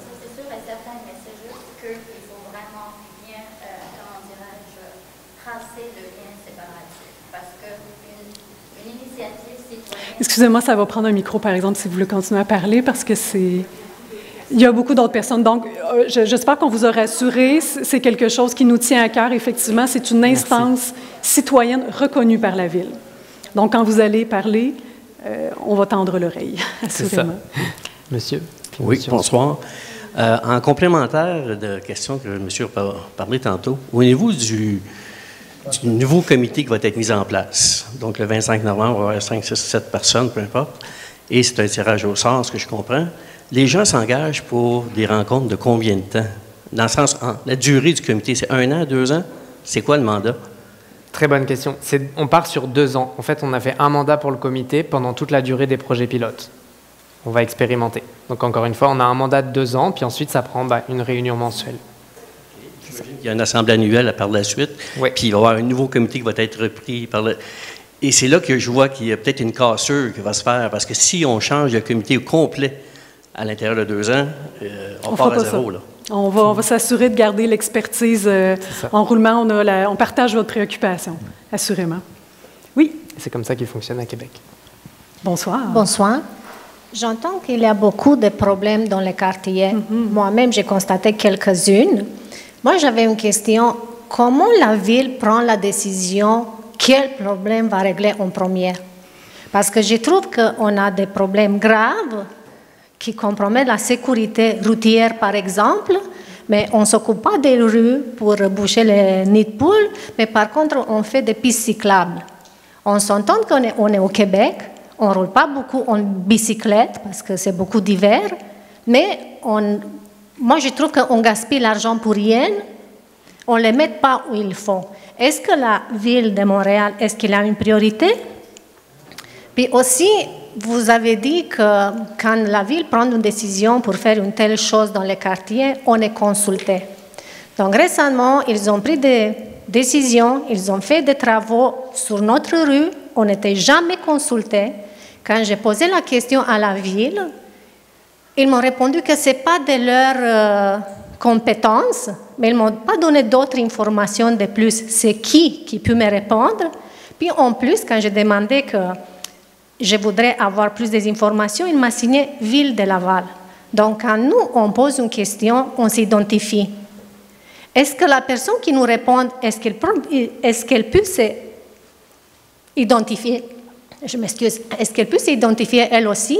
Elle peut prendre la responsabilité de ses réponses? Parce que Ville de Laval, pour moi, je ne comprends rien. Est-ce que c'est le bâtiment? Est-ce que c'est un ordinateur qui a généré une réponse automatique ou c'est qui la Ville de Laval? Merci. D'accord. J'entends votre souhait d'avoir des réponses personnalisées. Par ailleurs, vous vous questionnez au niveau des priorités. Donc, pour faire une réponse très courte, vous savez, la Ville, son objectif, c'est de gérer le bien commun et prendre soin de l'ensemble de la Ville, ce qui est une priorité pour vous et pas nécessairement une priorité pour quelqu'un d'autre. Donc, c'est la somme de ces souhaits-là. Il y a des personnes pour qui les pistes cyclables, c'est la priorité numéro 1. Et puis, pour d'autres, c'est de réparer les nids de poules. Puis, on essaie de faire la somme de toutes ces priorités-là. Et là, je vais ramener la question aux assemblées de quartier. C'est un lieu, c'est un espace pour identifier les priorités. Pour votre secteur, les priorités collectives, j'ai envie de dire. Pas la priorité d'une personne ou d'une autre, mais collectivement, nous, à Auteuil, ces éléments-là, c'est important pour nous. Donc, ça donne une voix collective pour être davantage entendu. C'est juste je pense que pour les prochains appels à participation, il faut corriger l'information. Je suis vraiment sensible aux gens qui ont compris qui participent à Auteuil, mais ne participent pas à ce comité. Donc, il faut au moins présenter la carte aux gens et pour que les gens arrivent ici avec la confirmation qu'ils ne font pas partie de ce quartier choisi. Mais ils pourraient participer d'autres façons. Donc, là, changer la communication pour la prochaine fois, pour ne pas voir, parce que le sentiment d'exclusion, ça contamine les autres, donc ce n'est pas possible. Ça, c'est une chose pour la correction la prochaine fois. Et deuxième chose, c'est que le tirage, même si je ne suis pas d'accord avec le tirage, parce que dans le processus démocratique, les élections, ça a été construit et ça fonctionne bien, mais je comprends le début pour le tirage. Et je pense que la deuxième fois, ça ne va pas être pour le tirage parce qu'il faut garder la continuité. Hein. Mais le tirage, il y a le danger. Par exemple, si on fait un comité seulement formé par d'hommes, donc ça c'est le danger. Donc si on prend seulement d'hommes, donc les femmes sont exclues. Donc ça, c'est le danger. Un des dangers, aujourd'hui, ça ne va être pas bienvenu. Le comité d'Auteuil, c'est formé ça par d'hommes. Donc ça, ce n'est pas bon, Steve. On va vous rassurer sur cette Comment question. régler ce tirage pour qu'il soit... oui, même si je n'étais pas d'accord, parce qu'il y a des niveaux de compétences qu'il faut... Et aussi la prise de parole. Donc, au moment que les gens veulent participer vraiment, il faut qu'ils prennent la parole pour qu'on connaisse ces gens. C'est qui peut porter nos réclamations, nos projets. Donc, on perd la prise des paroles, parce que c'est le papier. Et le papier ne représente pas la voix. Donc, ça, c'est le danger. Mais si on va commencer avec le tirage, il faut garantir la diversité, au moins d'hommes et femmes. Adrien. Oui, mais... Je vous applaudis moi-même parce que c'est prévu. Venez le 25 novembre, vous allez voir le comité de coordination de l'Assemblée de quartier. C'est 4 personnes maximum qui s'identifient au même genre. On ne parle même pas d'homme ou femme, on parle de genre. Il y a 4 personnes maximum qui s'identifient au même genre. Ça, c'est la base de la parité pour nous au sein du comité de coordination. On a des techniques de tirage au sort qui permettent de le faire et on va le faire. Donc le comité d'Auteuil ne sera pas composé que d'hommes. Ça, je peux vous le garantir à 100%. Maintenant, on entend votre point aussi sur la communication. On fera dorénavant attention sur la communication spécifiquement sur ce secteur. Donc voilà, n'ayez crainte, on a prévu ces éléments-là. Et puis pourquoi un tirage au sort? On s'est dit aussi peut-être qu'au sein d'une salle, c'est pas toujours facile de voter pour des gens qu'on ne connaît pas. Donc on s'est dit un tirage au sort solutionne aussi. Il y a deux visions à la chose, encore une fois, on expérimente. Mais merci pour votre remarque. Donc il resterait une dernière question. Oui, ah, OK. Monsieur devant. Puis vous aussi, madame. Ouais, mais le micro se balade derrière et je suis... En tout cas, c'est peut-être la meilleure question de la soirée. Là. Je ne sais pas comment vous allez y répondre, parce que je crois qu'il y a eu une grosse diversité de questions. Puis, vous pouvez considérer que Hauteuil est actif. Donc, moi, ma question, là, considérant tous les propos de diversification qui vous ont été avancés, c'est que j'aimerais bien voir que les gens aient l'opportunité de documenter ce qui les préoccupe en vous envoyant un message, puis que ce message-là soit affiché sur votre site de façon comme c'est dans YouTube. YouTube, il y a une vidéo, puis après ça, tout le monde peut amener ses commentaires, puis tout le monde peut voir les commentaires. Donc, vous les voyez, tout le monde les voit, puis je pense que ça donnerait, pour vous surtout, un sens d'organisation pour la rencontre du 25 novembre. Savoir plus qu'est-ce qui trotte dans la tête des gens, puis de façon plus complète. Là, il y a eu beaucoup de commentaires qui vous sont parachutés tout d'un coup. Là, je ne sais pas si vous retenez tout ça, là, mais moi, ça serait mon souhait. Puis, en dernier mot, je salue le commentaire de monsieur là, pour la question sagesse, puis l'histoire du tirage au sort, j'y crois pas du tout. Merci. OK. On prend note de vos commentaires. Oui. Une dernière question avant de conclure. Oui, merci. Bien, écoutez, moi, je salue cette initiative-là. Je trouve que c'est une très, très belle initiative. Par contre, je travaille dans un organisme communautaire, madame. Je regarde madame là-bas parce que je me dis, ça fait 25 ans que je suis là, je suis de la maison de Quartier-Vimont, puis on a besoin de bénévoles, on a besoin de personnes qui... Moi, je me questionne parce qu'on a besoin d'entendre les citoyens, mais quel type d'accompagnement ces personnes-là vont avoir si elles ont le goût de s'impliquer dans une assemblée comme celle-là? Comment elles vont être accompagnées? Puis, on parlait aussi des tables de concertation locale et une personne qui représente un peu le milieu économique. Là, pour moi, le milieu économique est un petit peu flou. Fait que là, je me demandais si ça pouvait être lourd, peut-être, pour ces deux autres personnes-là qui sont nominées, qui sont vraiment là d'office, là, si on veut. C'était ma question. OK.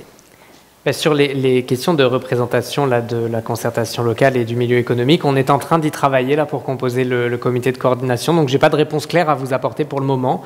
On évalue ce que ça prend. En tout cas, ce qu'on a évalué collectivement dans la définition de ce modèle, c'est qu'il y avait une nécessité pour avoir ces rôles-là. Donc, on va faire en sorte de les combler. Et puis, encore une fois, on expérimente. On va voir au fil de l'eau comment est-ce que ça se déroule. On est nouveau aussi dans cette démarche-là avec vous sur le territoire. Donc, l'objectif, c'est de le faire ensemble. Et on sera preneurs et preneuses des retours pour voir comment on peut adapter les choses courant de l'expérimentation.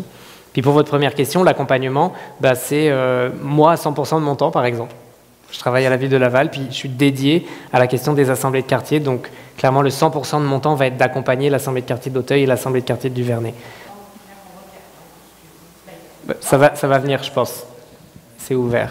Donc, la convocation, des réunions, les procès-verbaux, les suivis, les invitations, tout ça, c'est vous qui allez vous occuper de ça? Non, moi, je coordonne avec eux, mais c'est le comité de coordination qui s'occupe de ça.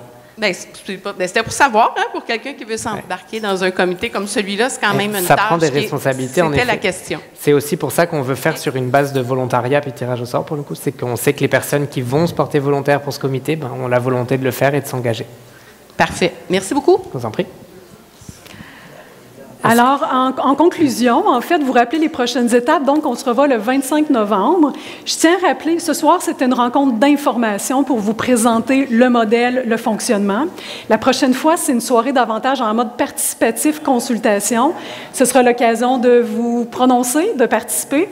Et vers la fin de la rencontre, nous allons déterminer le comité de coordination. Et donc, ce lieu, cet espace, c'est le vôtre. Donc, à vous de l'habiter, à vous d'inviter vos voisins, vos voisines, vos amis. Vous pouvez amener vos enfants. C'est un espace, c'est un lieu pour toutes les citoyennes et tous les citoyens. Donc, je vous invite à inviter à votre tour des gens pour cette soirée. On vous attend le 25 novembre à 19h, ici même, à l'église Sainte-Béatrice. Je vous remercie beaucoup de votre participation. Merci beaucoup à vous et belle fin de soirée.